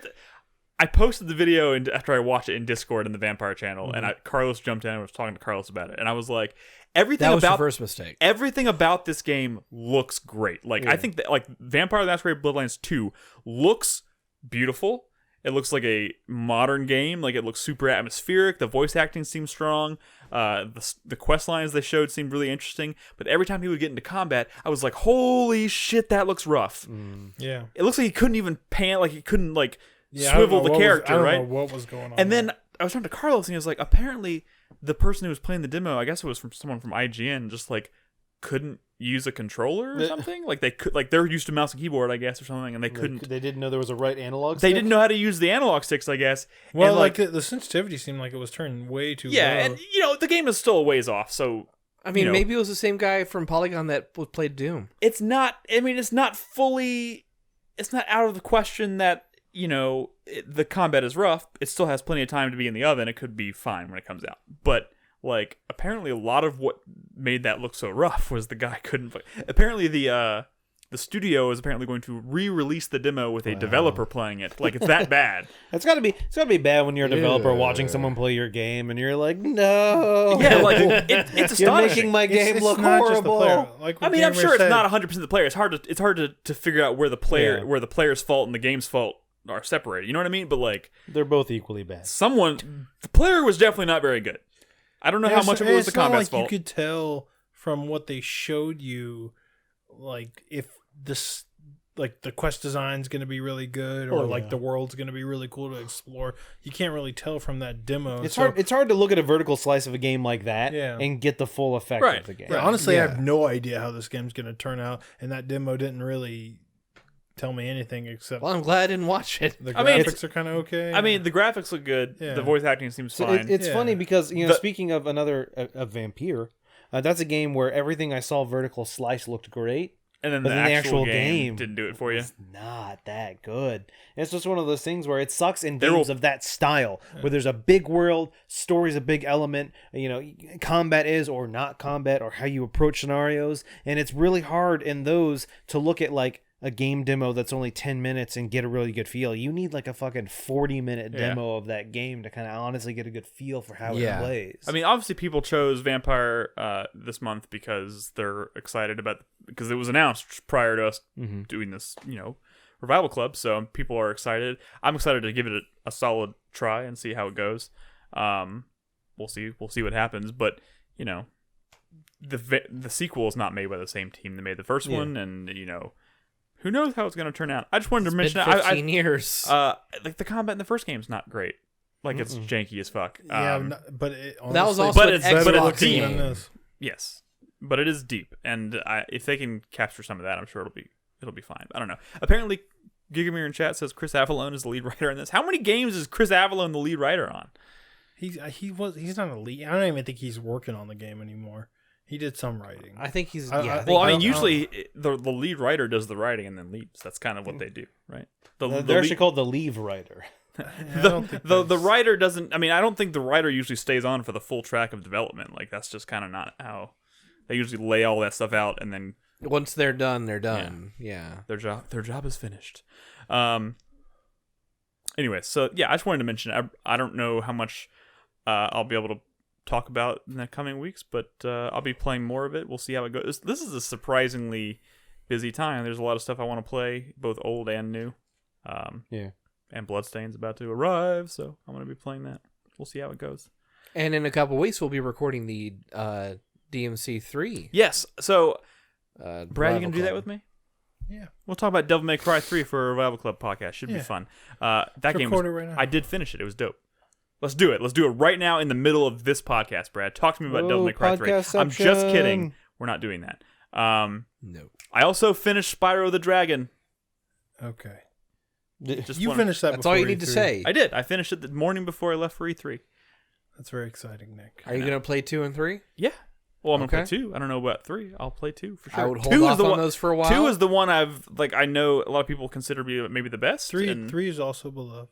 Yeah. All right. So I loved 1, so I'll play 2. We'll see They're how it all goes. liked. Cool. Some Well, people like different ones. I'm staggering them a bit. I'm not going to jump back into it immediately. It's still sitting on my shelf, ready to go, but I still have to play Sekiro. So if that tells you anything about where I stand right now with video games, I am drowning.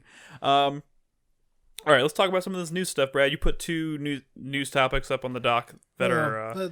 they're just conversation. yeah, they're more topics. conversational. So one of the little tidbits I heard is that the development team behind Breath of the Wild 2 has been playing a lot of and is being inspired by, in some ways, Red Dead Redemption 2. Yes. Yes! So my question for you is, What does that mean? what does that mean?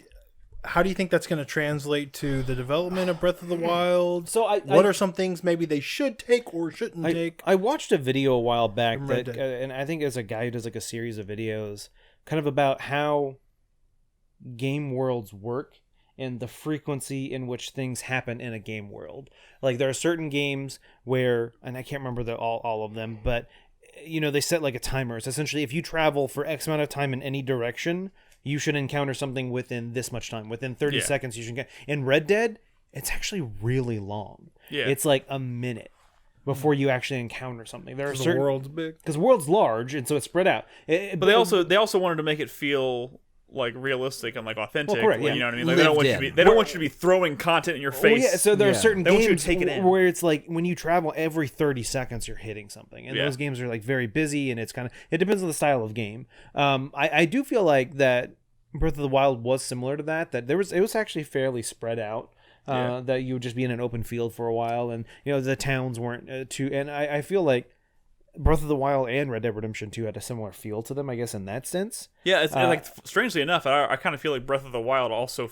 I mean, I know it came out before Red Dead Redemption 2, but like Breath of the Wild feels like it could have already been inspired by Red Dead Redemption 2 in certain ways. So some things I think that they could take from Red Dead Redemption 2 that I think could really improve like a Zelda game would be sort of the connection you had to your horse in Red Dead Redemption 2. That really wasn't there in Breath of the Wild. I don't think, I didn't give a fuck about Zelda game until really. I got my big Mac horse.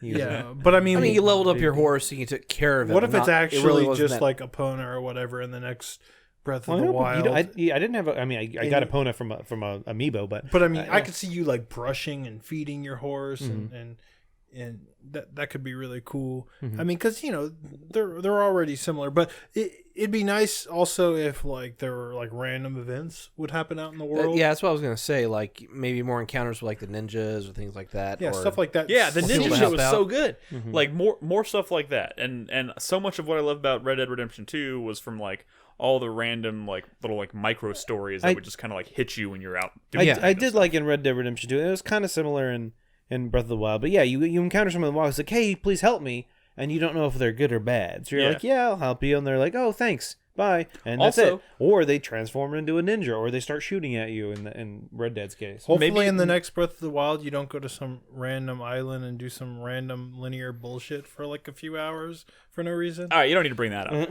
But also thinking about maybe the way Red Dead handles like giving you treasure maps and like trying to guide you towards things just by like looking at cues in the world and less about like expressly pointing you in a direction, like maybe less emphasis on like tagging a map with something and going towards your marker, like more just like guiding you based on landmarks. Yeah. And like Zelda's I always mean, done that. Zelda's always done that, but like the fact that you could open up your map and set a landmark and then just run towards it in Breath of the Wild, like maybe less of that and more of like giving you maps to like find treasure or like dungeons too. Like instead of like saying go here to go to this dungeon or like here's a shrine, like finding a map that has like a drawing of like a visual landmark and saying somewhere here you'll find a Zelda dungeon. has done that kind it of has stuff. done something. It has done similar stuff. In a sense. I hope like, I think we're realizing that these games are quite similar. they are. that's why I hope, did say it felt like it could have already been inspired by I hope it. Breath of the Wild 2, similar to Red Dead 2,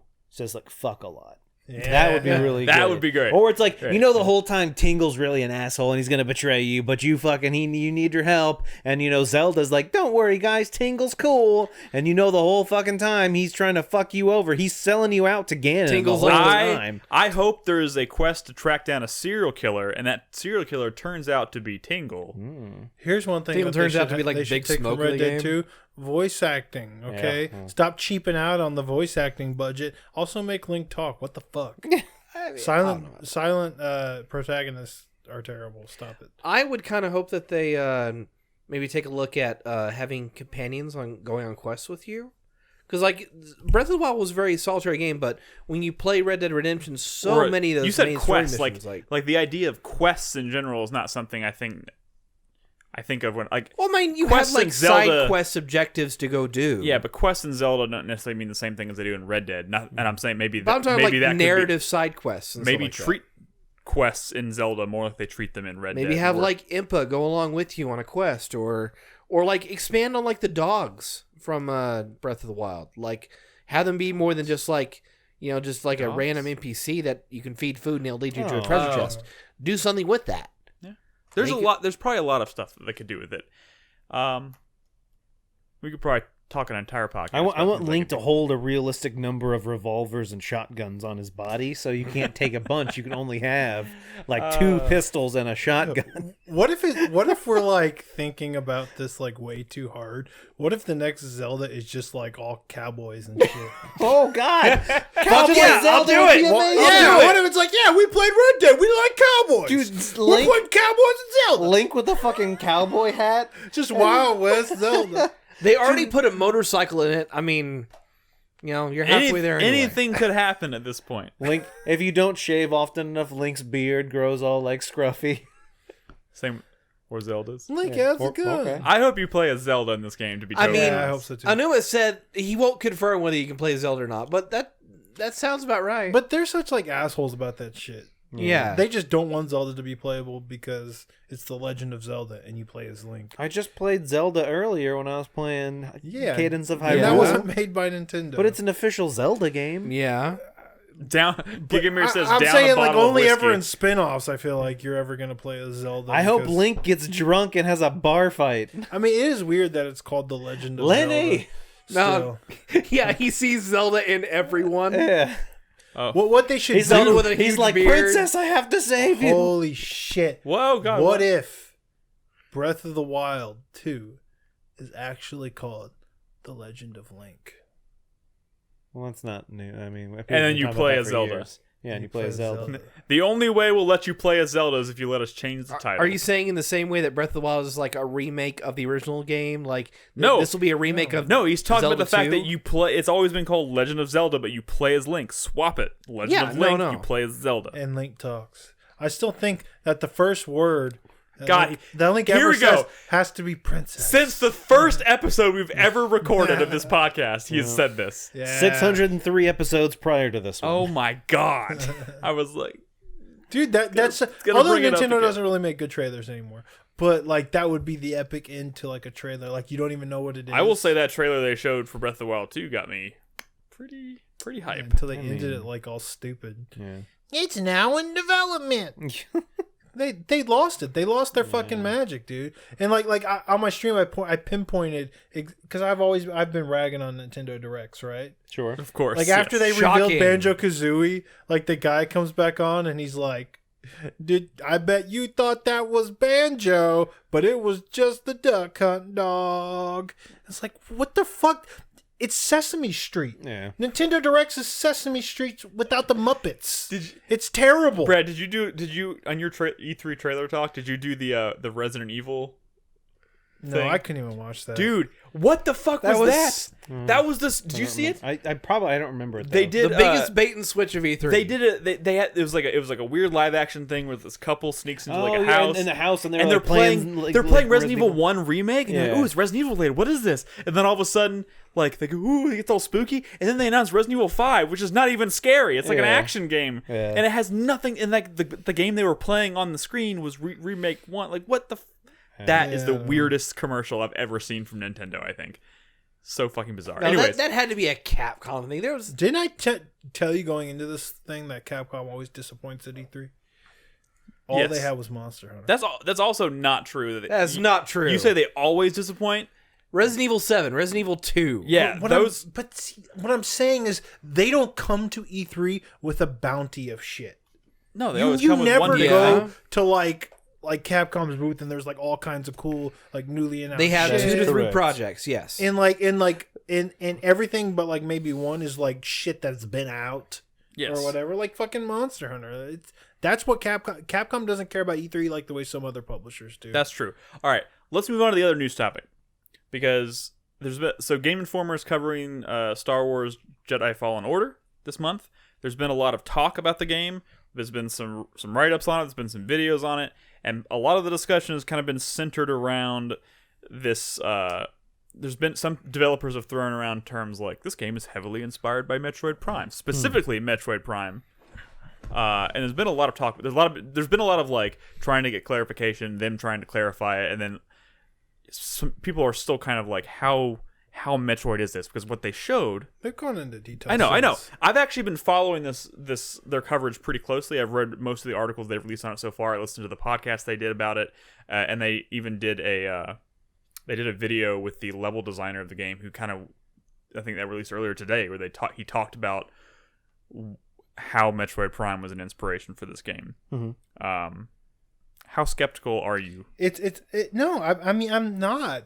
It's just not like it's more like Metroid Prime 3. Like from what I understand, you go to like different planets and you can even choose maybe the order. Yes. And you get abilities and stuff, and you can go back to planets you've already been to. And it's very much like when unlock different like paths and stuff. Yeah. It sounds very Metroid Prime 3. When you get and he talked about Not how, as like complex, obviously. I mean, he but- talked about the map because you did point out one of the few Yeah. things that they kind of hinted at that in the demo they showed at E3 was he pulled up this holographic map, and in fact there's a map at all kind of implies that you need a map. And he did point out that while there are some linear areas obviously in the game, you will be constantly getting, as you go from planet to planet, getting new skills and force abilities that you can then double back on, and you can unlock new paths. It'll like when you unlock a new force ability, it'll show up now like there'll be like a green dot or whatever on your map where it's like you can use this ability here, and that may open something to a secret, or it may open up an entire new branching pathway to new content on that map. So you'll be constantly kind of going back to different different planets. That sounds very promising to me. I have a feeling it's going to be very simplistic, but they don't have to do Metroid Prime right from the get-go. Like, think about like Arkham Asylum. Arkham Asylum had some light Metroidvania elements in it. Yeah. But Not the most open game necessarily. But by the time they got to like, fucking Arkham Knight, it was huge and open, that we could be seeing a Star Wars game, down the line that's as open as. And I think a lot of it might have, this might just be. That's what Amy Hennig's project was going to be. I feel like the limitations of, that was always kind of implied. It was more like an Uncharted, which has never been super open, but like, I feel like a lot of the implication or the limitation here is the fact that they are letting you go from planet to planet. It's a Star Wars game, so you want to go to multiple planets. Yeah. If they ever set a Star Wars game on one singular planet, I feel like that would give them the opportunity to make it more open, and have. I think the Hennig one was actually supposed to be open. Was it? Yeah. I always know that it was just compared to Uncharted in some ways, but the problem with people are really having with this game is coming from the fact that they are so fucking controlling with the presentation of a fucking Star Wars product. Well, how much? A lot of that is probably it's mostly Disney. I would EA say. and like and that's Lucasfilm, and they probably have a lot of say. But you think about first of all, there's a difference between what sells the product and what what sells the product and what also gets the higher critical praise or reception, right? Yeah. We obviously want to see the Metroid elements of it. From a marketing standpoint, the way they look at it, they'll be like, that might scare off the more casual crowd, but we want to appeal to that, which is just stupid. It is stupid. Yeah. It's weird, it's stupid, but you also got to remember that E3 is also a big marketing. It's all about marketing. So it's not necessarily surprising that it's just publishers happens. getting it wrong yet again. Always. Right. They don't have faith in their audience to to see through Skyrim sold just as much as almost any game ever, and that's infinitely complex. So don't underestimate the casual audience because they like deep complex shit too. So. Yeah. Yeah, I don't know. There's not a whole lot more to say about it right now, considering we haven't seen any more of it. I did read the cover story from Game Informer. Really interesting read. It actually the day we were flying to LA to go to E3, I spent a lot of my time on the flight, listening to that podcast and reading the cover story or whatever, and I started to get really excited about this game. Yeah, I'm excited too. I hope it pans out, and I hope this is a really good Star Wars game. Because Lord knows we fucking need one. I was so worried when I first saw it. I was like, did they just make another Force Unleashed? But Hearing this stuff salvaged it for me for sure. Yeah, and hear them talk about how the intricacies of combat stuff sounds really cool as well. So I don't know. I would highly recommend it if you're at all interested in the game. Check out that Game Informer article because it does highlight a lot of things. It does say a lot of things. It says some things that make me a little question. It's Game Informer, so you kind of have to take some of it with a grain of salt. But they say a lot of things that made me think, okay, there might be more to this than they showed. So that seems exciting. I'm still pissed. Nobody, Brad, I know nobody in that theater at the Microsoft Theater could tell me what was playable on the stage before I got on the stage. All I wanted to do, I went to that theater to play Star Wars. I assumed it would be up there. I was like, there's no way they would just show it at EA Play and not have it at E3 on the Microsoft stage, considering they showed it at the Microsoft press conference. They have the demo. They'd be up there. It's got to be up there. Nobody could tell me. So I had to wait for an hour and a half to even get on the stage before I even jumped in the line to play the game. What else was there? Gears 5 was the big one. Yeah. Doom Eternal. A few indie games. Bleeding Edge was probably the biggest one, the biggest new thing. Everything else is, stuff you could honestly play at every other booth, a bunch of other booths at E3. Honestly, I think Microsoft kind of shit the bed this year. I thought it was a bad showing for them. They had an honestly. opportunity. I and mean, They had just opportunities didn't to they- do a lot of things, and they did very little. They set the bar pretty high the last 2 years, and this year is of the last 3 years, of which where they changed their strategy pretty dramatically for how they show at E3. They showed almost this nothing. was their weakest showing for sure. They showed none of their first party stuff. It's Ori, I was like, maybe Ori's up here. At the very least, maybe I can play Ori. Ori was not up there. Come on. all man. right. Let's move on. Sorry, just griping a little bit. Speaking of Microsoft, there was one other rumor that kind of supposedly has been solved today. So Microsoft for the longest while has been rumored to launch Scarlet as 2 different consoles, codenamed Lockhart and Anaconda. Yeah. Lockhart being the lower cost, slightly lower spec console, and Anaconda being like the full. Wait, so they're doing their bells and PS4 and their whistles PS4 Pro at the same time? Is what you're saying? Yeah, basically. That's yeah. ridiculous. And evidently now, after E3 and the reception of Scarlet, their Lockhart cannot be found in any production Internal- documents or anything like that. So evidently that's been canned. Well, that's So all that's left probably is a good thing. a single base console. As it probably should be. All right. Before we move on to questions from our supporters on Patreon and Twitch, I want to, of course, do our supporter spotlight. Again, if you are a supporter on Patreon at the $3 tier or higher, or a subscriber to us on Twitch, we have a short gaming-related questionnaire that you're invited to fill out. There's a supporter spotlight channel in Discord. You can jump in there once you have an account there, and there's a pinned message at the top with a link to the questionnaire if you want to fill it out. It's just like 7 or 8 questions about yourself and about your opinions on gaming, and we're going to pick one every week, and we're going to read some of your responses. Our supporter spotlight this week is Thorax, like I mentioned earlier. I don't think he's in chat tonight, but I did email him about this, so hopefully he hears this. He did not tell me where he's from. Guys, tell us where you're from. We want to know where you... I mean, Give you don't us have to tell your us, address, don't your give us your credit card address. Your social security number. You don't even have to tell us the city, but that'd be cool to know. Your mother's maiden name. what country or what state you live in. That'd be nice. But this is Thorax. I'm gonna read his top 5 games of all time. Are you ready? Okay, I'm Okay. ready. Number 5, Dokapon Kingdom. Anyone familiar with this? He says, imagine Mario Party minus the mini games with RPG elements. That is this game in a nutshell. The game supports a wide set of classes from ninjas who are fast to alchemists who can convert damage into money. If you think Mario Party destroys friendships, then you haven't played this game. Didn't one of those come over here? Dokapon? I feel like Like I've on seen the this. Wii or something? No idea. Well, he says Dokapon Kingdom is on the Wii and PS2, so... I mean, he says Mario Party, and I'm immediately lost. So, Oh, you're not a fan of Mario Party over there? very few people are. It does have a bit of a reputation. His number 4, Legend of Zelda: The Wind Waker. Okay. Oh, I should have paused and let y'all guess. We did that once. Sorry. I'll try to remember that in the future. My first Zelda game, and despite fans complaining at the time, I did thoroughly enjoy this game. That's a good I game. also liked the art style the game took, and it aged well enough to inspire a remaster for the Wii U. And that remaster is fucking phenomenal. Give or take, depending on how you feel about what's the word? The Triforce fishing game. No, I mean, well, they streamlined that dramatically. They did? What's the lighting effect? They changed the way the lighting works in the game, so it now has this like bloom effect. If you don't like bloom effect, it uses that maybe to an unhealthy it's just degree. a different look. It's a different look, but They both look great. the Wii U remaster is fucking. It's the only way phenomenal. to play that game. Yeah, it is. It is. Yeah, at this point, if you haven't played it and you're thinking about trying it, that is the only way to go. Unless you Although know I'll Wii go U. on record in saying it's one of the weaker 3D Zelda games. Sorry. It's no Majora's Mask. I like really.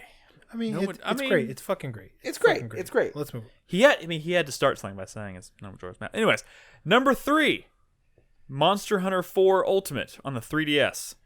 This game was my first Monster Hunter game, and boy, was it a good introduction to the series. This was one of the first games with verticality thrown in with the combat, and one of the best multiplayer games I ever played. Did you play that one, Brad? Yes. How did you feel about it? I know you're a big Monster Hunter fan. I mean, it was very Monster Hunter-y. Pre-Monster Hunter World Monster Hunter, so Yeah, we do Segmented levels. I wonder- and segmented levels. They started introducing like more like verticality and stuff, which was cool. But I mean, considering he filled this out, that's where they introduced the charge blade, I think. Yeah. So I am curious to know because considering he ranks this game so high, like I wonder if that had any impact on like his top 5 games of all time. I mean, he obviously filled this out in the past couple of days, so he still considers that his favorite. But I wonder if Monster Hunter World like moved the needle for him. Well, at all. but like Monster Hunter World, they do a lot of things to like really push that series ahead. But it's also like doesn't have as nearly as many like monsters or new monsters as maybe like 3 or 4 did. So Like the eventual Monster Hunter World 2 is going to be like batshit, probably. yeah, Well, I feel like Monster Hunter World 1 is kind of bad shit. Number 2, Xenoblade Chronicles X. He had a lot of games on the Wii U. I guess that's a good game. most of these games are Nintendo games in some form or fashion. I'm guessing he's like nothing wrong with nothing wrong Nintendo. with that. I just noticed there's a pattern. The one thing this game masters is exploration. Before getting the mech, your character has a nice jump, which allows decent verticality. Then you get a mech, and although it can't fly, its jump is incredible. Once you obtain the fly ability for your mech, then the game truly opens up. Yeah. I'm sure Brad What can about attest. when you can change your mech into like a fucking motorcycle Transformer, or yeah. whatever? So here's my thing with Xenoblade Chronicles X. I loved everything I played of that game. I hated playing it on a Wii U. And if they release that game on the Switch, day one I will buy it, because my Wii U sitting there. I never finished that game. I don't see myself any point in time plugging my Wii U in. I mean, I'm going to be honest. Playing anything on the Wii U feels like a chore. but And the Wii. I mean, the nice to Wii get, and the like, Wii U feels like a chore. A Xeno X2, or like a port. But the rumors that we heard like months and months ago is that Monolith Soft is not maybe they assisted with Breath of the Wild. Yeah. But that maybe for Breath of the Wild 2, which they're actually developing. Oh. That's a rumor that's been floating around there ever since we heard that. That you mean like 100%? Like they are the development team? That's the rumor. But certainly possible. as far as that original leak, I think it was like a job posting sort of thing. Yeah. So Interesting. we know they're definitely working on it in some capacity. I'll be really interested to see what happens with that game as we find out more about it. His number 1 game of all time is Splinter Cell. Chaos Theory. Oh, Jesus. Well, yeah. That's the best one. thought What I are you was- talking about? I thought I was being coy. I was like, maybe If you have a favorite Splinter Cell, it's always Chaos Theory. Because that's the mine's best one. Blacklist. Of course, yours that's is. because- But that's You because didn't I've play only played Chaos Theory. Conviction I played Double Agent. I played Double Agent and Beyond. You played like the modern Double Agent. You didn't play the last gen Double Agent, which was cooler. Yeah. Well, I played the one on the 360. That wasn't the. The one on the PS2 and Xbox. we can't get those into were this. Chaos Theory 2. All right, anyway, Next good question. list. All right. Sorry. Yeah. He says He's right, but instead of stating what you already heard, I'm going to list a detail about this game I absolutely love. Okay, what's the detail? He Hit me. says, for example, if you are doing co-op missions with a friend using a headset and shouting at the mic, the enemies will hear your headset noise and investigate. Yep. It was such a unique feature at the time, and I can't think of any game today that uses this function. Manhunt. Truly, Yeah, Manhunt. there's a I was couple about to say games, Manhunt, yeah. but and that I can't believe that hasn't really become a thing anymore. because no one uses mics anymore. I played a VR game that does that at E3. I know, but I feel like isn't it? I mean, if you have a PlayStation Eye, like mine's always hooked up now. Like I have it plugged in with my VR headset, whatever. So like when I turn on my Eye, what PlayStation, is it, on your PS3? You mean the Sorry. PlayStation camera? PlayStation camera, sorry. An The eye? eye toy? When I turn on my PlayStation, the PlayStation camera turns on. That has a microphone in it. Correct. Like, why don't more horror games detect that you have a camera hooked up and then automatically Because those are peripheral based. Yeah, it's peripheral, and that Somebody means has to buy that a in. large number of people aren't going to have it, Yeah, I and guess so so. the amount of time that development that goes into a feature that probably won't be seen by most people. I'm just saying, yeah. it's a cool concept, and I wish it would happen more. But yeah, that's his list. That's a pretty solid list. Pretty solid fucking list. Thank you very much. Chaos Theory was Thorax. his number 1. That was his number 1 game of all time. Nice. And I'll just pick a short one real quick. He is, like I said, we might circle back around and feature people more than once. So if we pick him again in the future, I'll read some different responses. His most cherished gaming memory is playing the first Spyro the Dragon game with his mom. If I remember correctly, I believe I was at the age of 7. It's a simple memory, but I miss those days where you did not have to worry about life. Yeah. You know what? You should fucking play Spyro the Dragon or the Reignited trilogy. It's fucking great. I'm sure he's already way ahead of me on that, though. But like I said, thank you very much, Thorax. We will circle back around, I'm sure, if we pick you again on a future episode. But, yeah. Thank you very much for your responses. Let's get into some questions, Nolan. Are you ready? Yeah, let's do it. From our patrons I'm at ready. Patreon? What? From our patrons on Patreon? Yeah, that's what I was about to say. Nice. Shut up.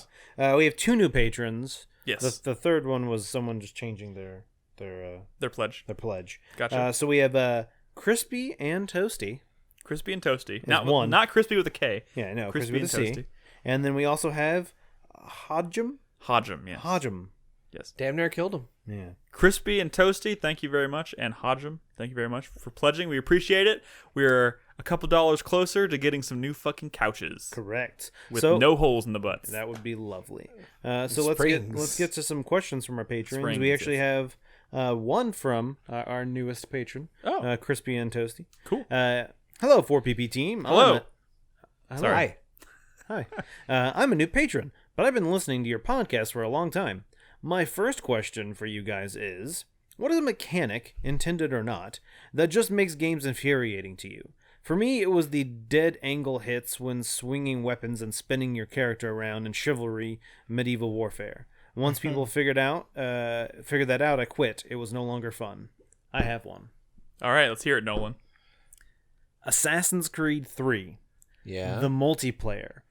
People started, the way they changed it, the way you had a assigned target, Yeah. the way what happened is if people would figure out you're about to kill them, they would throw a smoke bomb, run, and then they're no longer your target anymore. And it just became this like clusterfuck of you could never kill people because they would just fucking throw their smoke bomb and they wouldn't even like act like assassins. They would just run. They would just fucking run and run and run. And as soon as you got close, they throw a smoke bomb, run away, and then That's they're not terrible. your target anymore. And I just realized, so I picked up that Assassin's Creed 3 remaster. Does that have the multiplayer on it? No. I don't believe it does. It doesn't. Okay, I was about to say, I figured it wouldn't, I guess, but then Yeah. Ubisoft doesn't give a shit. Yeah, so that I know Crispy still enjoyed it, and I wanted to because I loved the multiplayer that's- before that. The multiplayer was Revelations! so good, but they just fucked Brotherhood, it man. over Revelation. by change because they tried to change it because they're like, hey, it's another game with multiplayer. We have to change it somehow. But the way they changed how your targets get assigned, Yeah. it just made it a clusterfuck, and I hated it.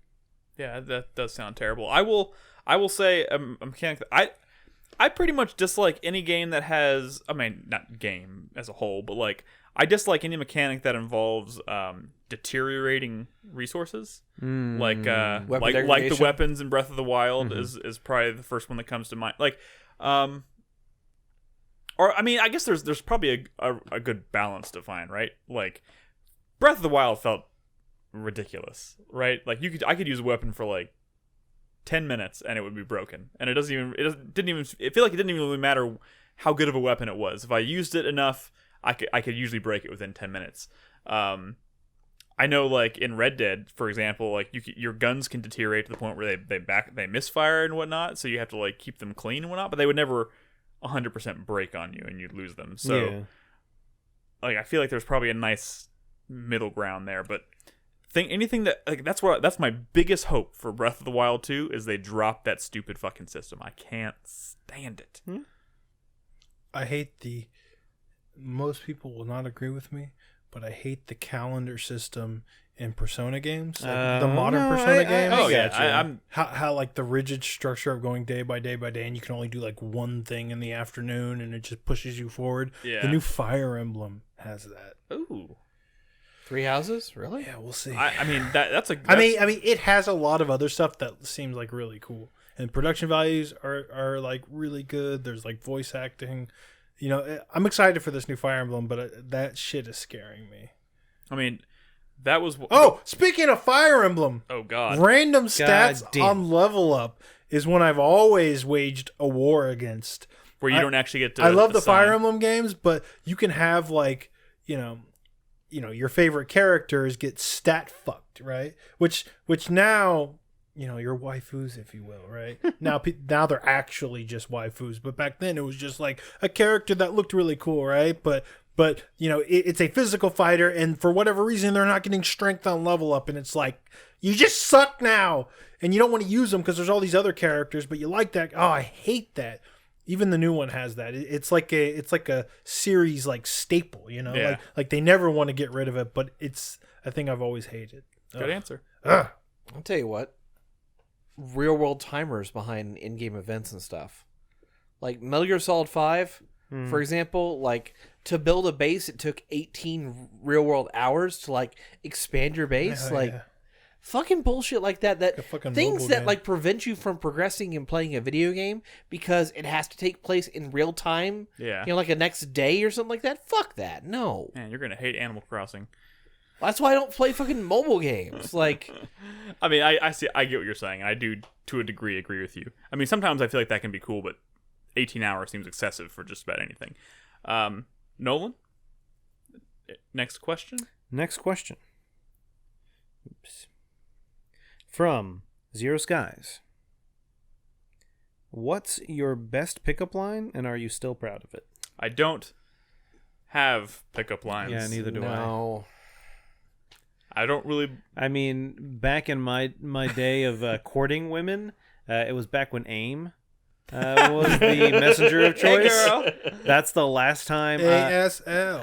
Yeah, ASL, baby. ASL, yeah. Because I've been with American Sign Bernadette for, in 1 month, it will be 14 years. That's so I've nuts, not Nolan. tried to It's like true. pick up someone in a while. I was never the into, one like, time you did. You got pulled over by the cops. Yeah, exactly. I'm sorry. Yes, Scarecrow. Thank you. The sorry. goodbye and then the door close sound. But yeah, so yeah, I've never kind of had to do it. I don't know. There's some cheesy ones I've heard and stuff like that. But I mean, I get the concept of them. It's, you know, I've never had one that I've like used.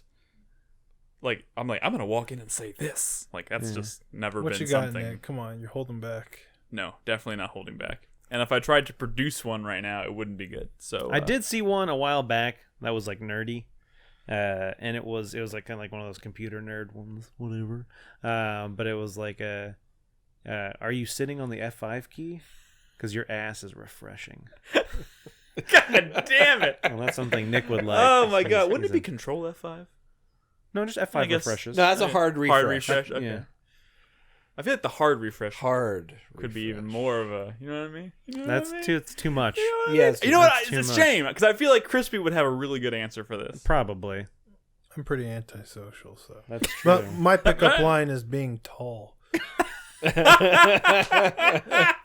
That's funny. All All right, let's next move on. question. Next question from Monum. Are you guys down to sign the Accords? Oh. Are you siding with Cap or Iron Man?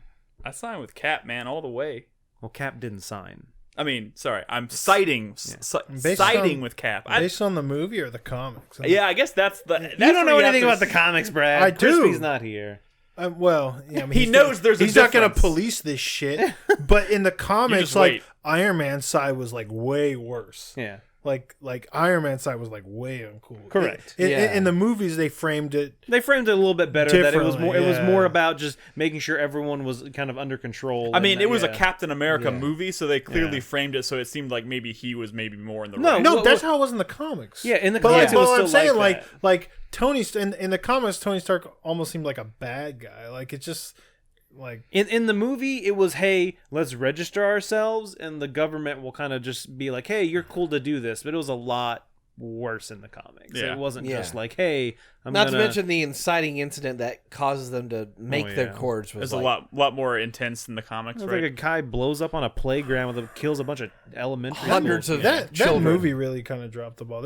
I felt it felt like there was no stakes to that. Like, well, they had to fit like a conflict. 1.5 year long comic book storyline into a 2 hour I know, film. but I'm just saying, like the conflict I- felt low stakes. I would side with Iron Man in the movies. I think there does need to be some regulation around it. I don't think, not Iron Man from the comics, but Iron Man from the movies. That just, hey, there does need to be some regulation. I mean, I only have the movies to go on, and I know when I was watching Civil War, I was siding with Cap. I think that's just I because think Robin in the was comics, siding with like Cap's the ass. identity, She was issue- definitely siding with Cap, but that's neither here nor there. in the comics. I think the identity issue was like more of a thing. Yeah. Oh yeah. they I had guess to they had to reveal their reveal their identities. identity. Oh, right. Yeah. Yeah, which is like fucked yeah, up. Yeah.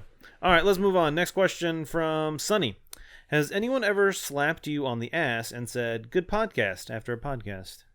I feel like Crispy's done that. Crispy's I'm probably pretty done sure that. Crispy's done that before. Yes, And in fact, I feel like he may have done that on camera before. probably. Probably recently too. Yeah, I mean, probably more than once. I've never done it. Wiener in the face has been done on the podcast, but never Like, asked. multiple by the way, times. for people who don't know us well enough yet, when we say wiener in the face, we're talking about a hot dog, That's a like hot an dog. actual like hot dog. Like a We're not cold, we're not wet hot sick. dog. We're not bad people.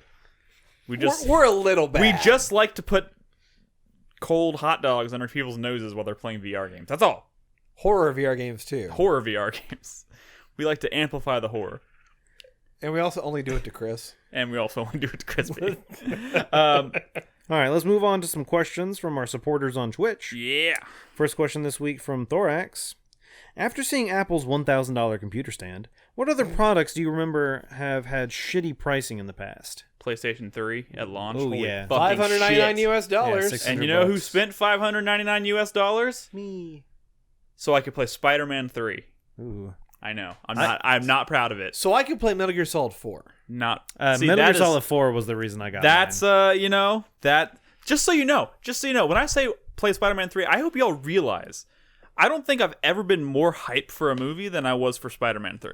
Oh, I'm sorry. You know, history Yeah. forgets that there was also a $500 PlayStation 3 at launch. Correct. The 20 gig hard drive? But 20 gig versus 60 gig. who wants the 20 gig hard drive? Who wants a 60 gig hard drive? Me. Oh, also it was the 60 gig was backwards compatible. So was the Correct. 20 gig. Well, yeah, no, they were hardware backwards compatible. Hardware versus software. 20 and 60 were both hardware back. The later 80 gig that they launched with the Metal Gear Solid 4 had the both. software. Oh, I thought I had both. The point is, I it only was had the too software expensive and I shouldn't have paid for it. All right, moving on. All right. Anything else y'all can think of that was... I'm sure there is. Anything from fucking Apple. Well, that's, Jesus that's Christ. besides the point.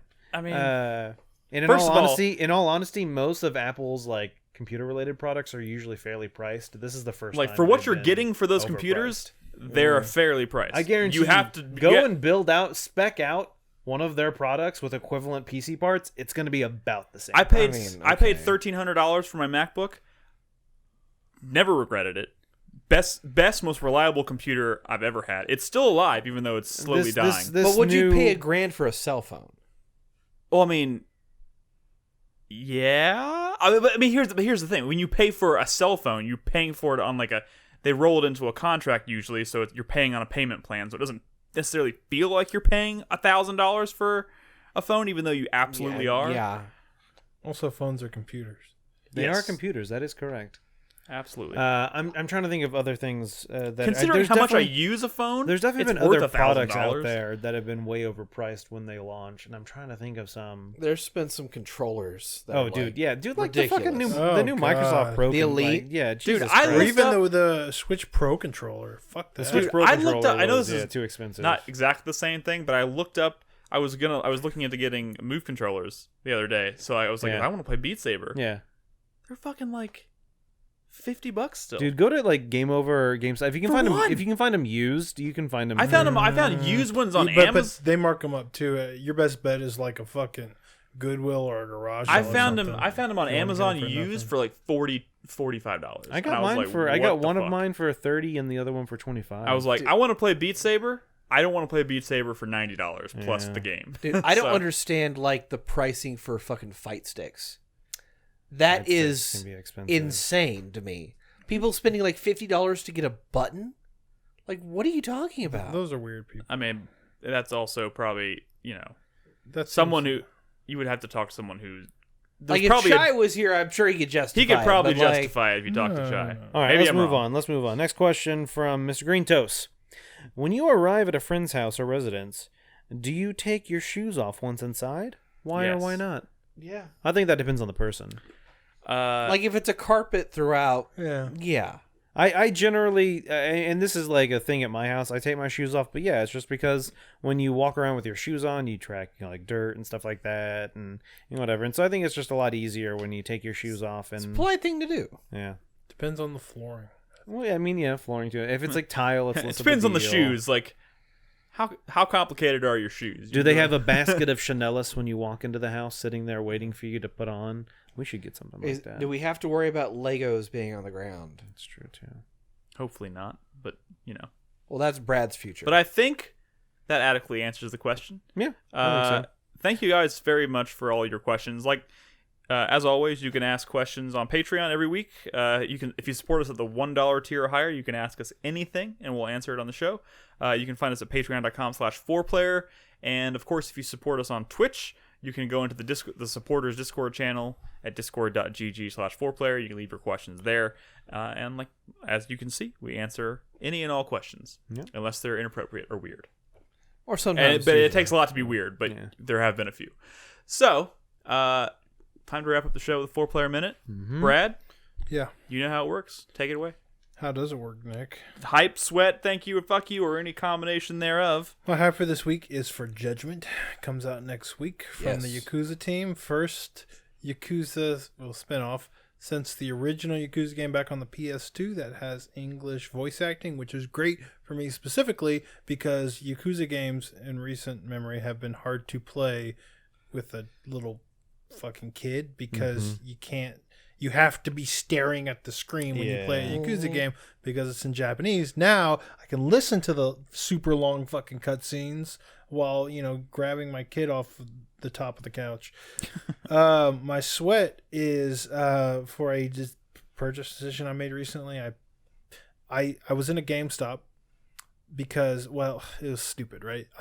I saw the Nintendo Direct and I was like, I never played a Luigi's Mansion game. And I was in a GameStop and I saw Luigi's Mansion on 3DS. It was $20. I was like, fuck it, I'll get this. I'll play this to get ready for this new one. I went home and realized I already had the game. No. I got it for $5 on a Target clearance, and I was like, okay, I'm taking this back. That was stupid. Mm-hmm. And I returned it, and I saw on the shelf, I was at a different GameStop, they had Persona Q2, which just came out, and it was only $30. So I was like, well, that's just $10 more. So I picked up Persona Q2 and like on impulse, because I like Etrian Odyssey and Persona. I've struggled with it, so this is like a good entry point. But I have the first one, and I never really played much of that. So now it's like, why did I get this? My sweat is if I'm even going to play it, but it is a 2019 game. Maybe. I've heard that's like the best Persona that's probably been done for some sources. Well, sure. Or Persona 4. But, I mean, everyone has opinions. I'll probably like it more than Persona. My thank you for this week goes to, I'm not going to say who gave me the code because I don't know if they want me to reveal that, but I got a code for Amid Evil, which is a retro style first person shooter that came out today, and it looks really great. And I've heard, I like old school. It's modern day Heretic shooters. I like old school shooters, so I'm excited to play it. I would stream it tomorrow, but my stream tomorrow is going to be all Bloodstained all day, all night. Gross.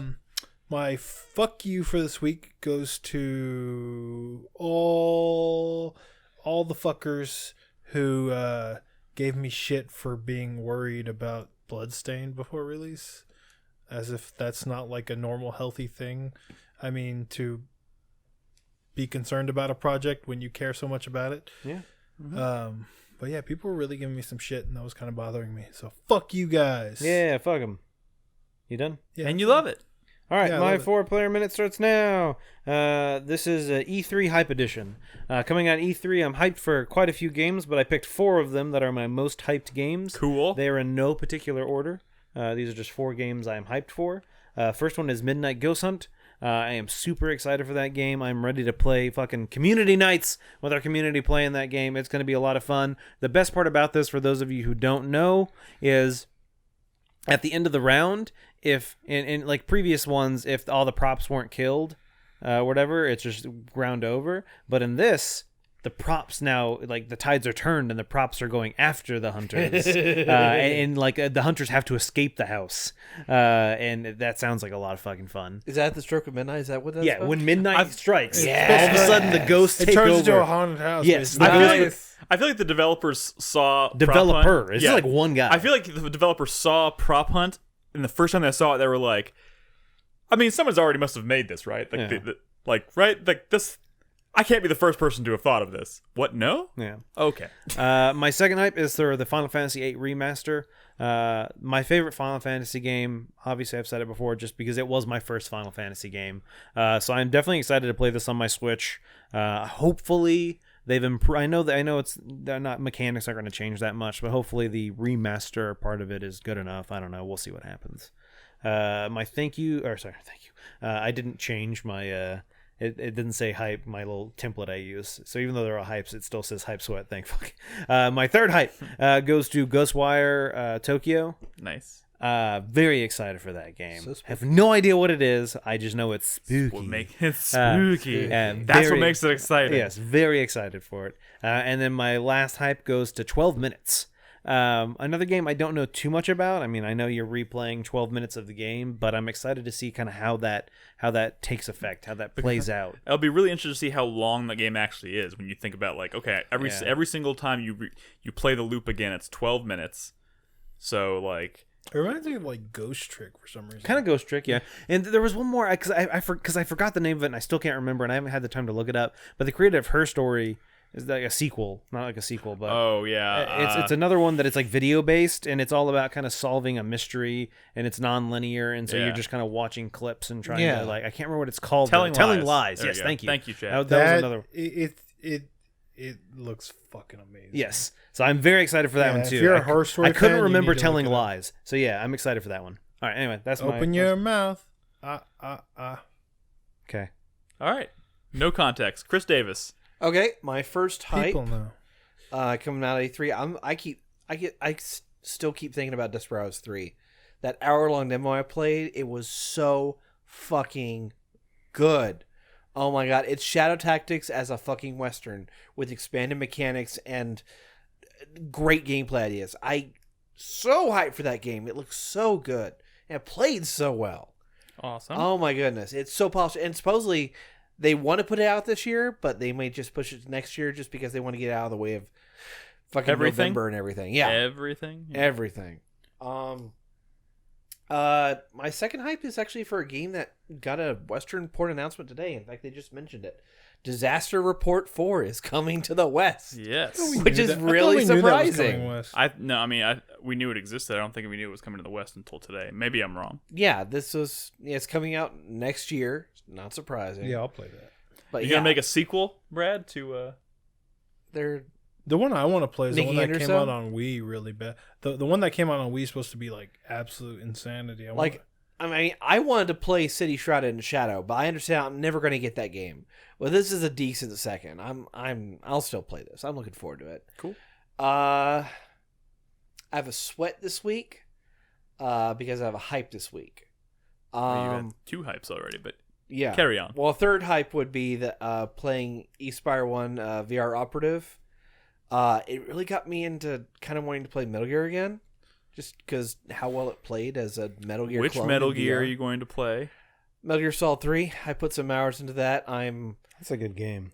It's a damn fine video game. Right now, I just beat... it wasn't the fear, it was the pain. Oh, so you're already playing it. Yeah, Cool. that was my weekend. The bees. Hornets. But yeah. Whatever. So I was playing that, but like thinking about Espire 1, how good that demo was, like maybe you start to sweat about buying a VR headset. Just give in. You'd be.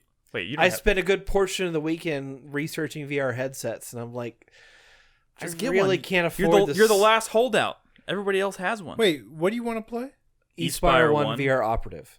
Is that on PSVR? No. Oh, okay. Like supposedly they did have it on a demo for PS4, but it's not out yet.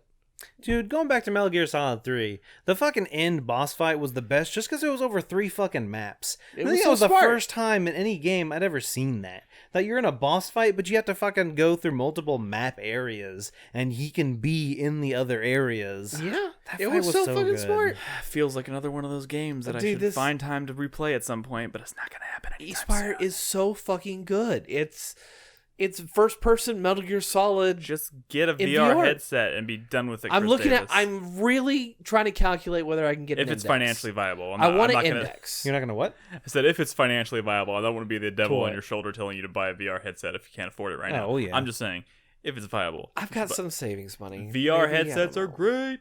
Anyways, Anyway, okay, and that's it for me. So thank Nick. you. I have 4 hypes as well. Some of these are I know. Fuck you, Brad. Nick said any combination of the above. I know, did, I know. and then I changed mine when y'all. I started don't doing multiple normally hypes. do 4 hypes. It's just We more just coming came out of E3. coming out of E3 is Yeah. why I have 4 hypes. All right, these are This not is a all. special I'm hyped time. for Phantom Brigade, and I'm hyped for Superliminal. You already Superliminal? Superliminal does look good. The problem Everyone's is, gonna be I talking can't- about that every game time when I that Google comes that out. game. I Fucking can't fucking Phantom find it. Brigade looks good though. You know what? Oh, All man. these hypes are not video game related. My first hype though is Ghostwire Tokyo. Holy shit! I haven't been able to stop thinking about that game since it was announced. It looks like it has such style. I want to see what that game looks like in motion. I want to see what that game is structured like. I want to see what the game like atmosphere is like because I'm sure it's going to be incredible. Like part of me was like sad that we didn't get an announcement for Evil Within 3, but part of me is also like, but we get Ghostwire Tokyo. Why That looks is pretty no one dope. talking about Deathloop? Deathloop I mean, looks That good. looks like the Deathloop? That could be like That could Yeah, be no, it fucking could be amazing. interesting. But It like could we be. don't That is we a don't game. know the structure of that Who game. at really. E3 said they heard something that sounded like Dishonored meets Hitman, basically? I've Which never heard of it sounds like pitched the that. craziest shit. Don't get me wrong. Wait, Dishonored's already like Hitman. What are you talking about? I mean, not really. But I mean, I don't know what that means, but I know those. I mean, it things doesn't have the look great. complex AI routines of Hitman. All I'm saying is Deathloop is great, but that is a game that I'm not going to be super hyped for until I see it in motion. But same with the I mean, Ghostwire thing. No, Ghostwire Tokyo, man, just from a conceptual standpoint, like, is totally blown my mind. I am so ready to see more of this game. Like, I want to see Deathloop in action before I make judgment one way or the other. I'm excited because You're just worried. It's I'm gonna be excited multiplayer, aren't you?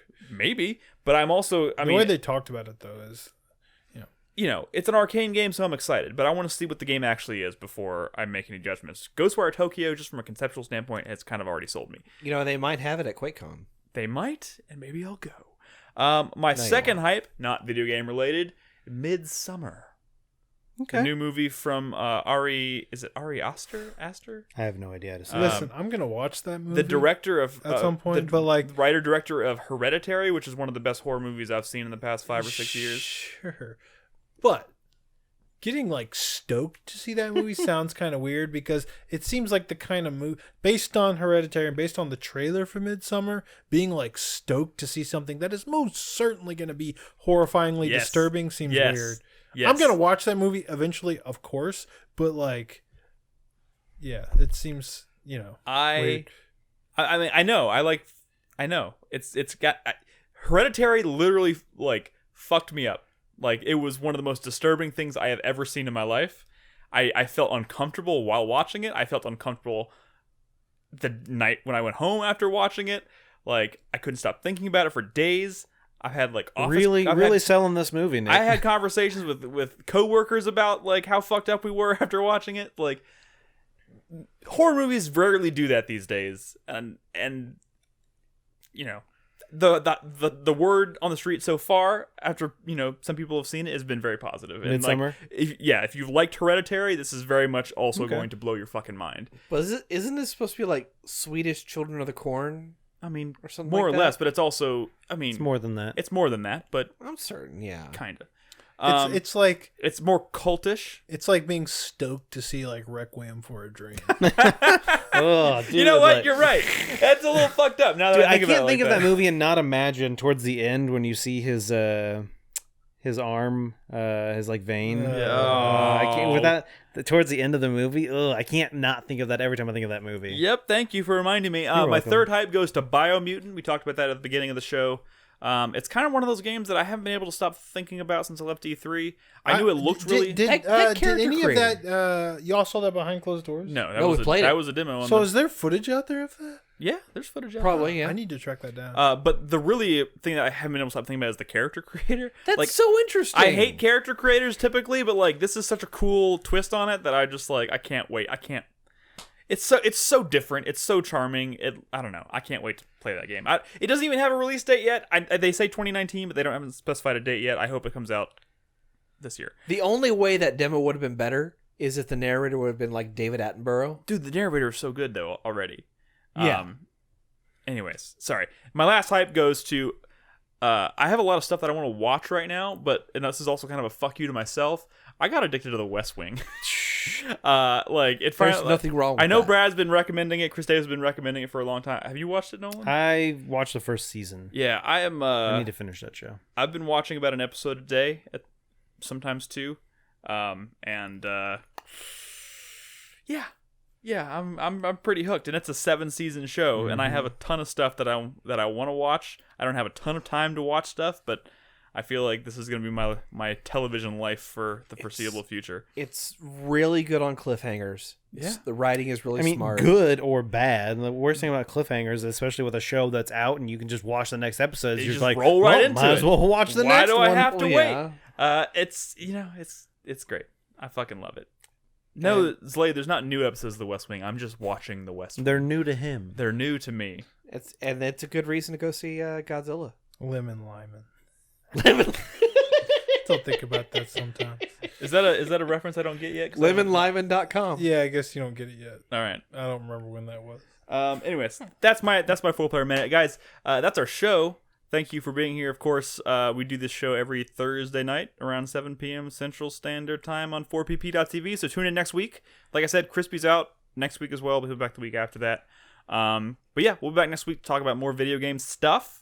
If you want to find us in the meantime, you can watch us live on 4pp.tv. You can find us at 4playernetwork.com. And of course, you can keep in touch with us in Discord at discord.gg/4player. If you want to throw a few bucks our way to help us buy a new couch or new headsets to help us improve the audio of the show, go to patreon.com/4player. And I think that's it for pimpage. No, I got one final thing. Well, for you watching live, I'm going to be talking with David about E3 right after the podcast. Well, Right after you drive home. about a half hour after the podcast. Yeah, so stick around for that. And of course, like I said, all of our E3 podcasts are up. If you have not listened to them, you can find them on all the podcast services and stuff. There's 4 episodes. We covered a lot of stuff, so check it out. And one Anyways. featuring an ice cream truck. And one featuring ice cream. That happened during a recording, didn't it? Yes, it was. That's terrible. It's very scary. All right. Anyways, good night, guys. Bye. Good night.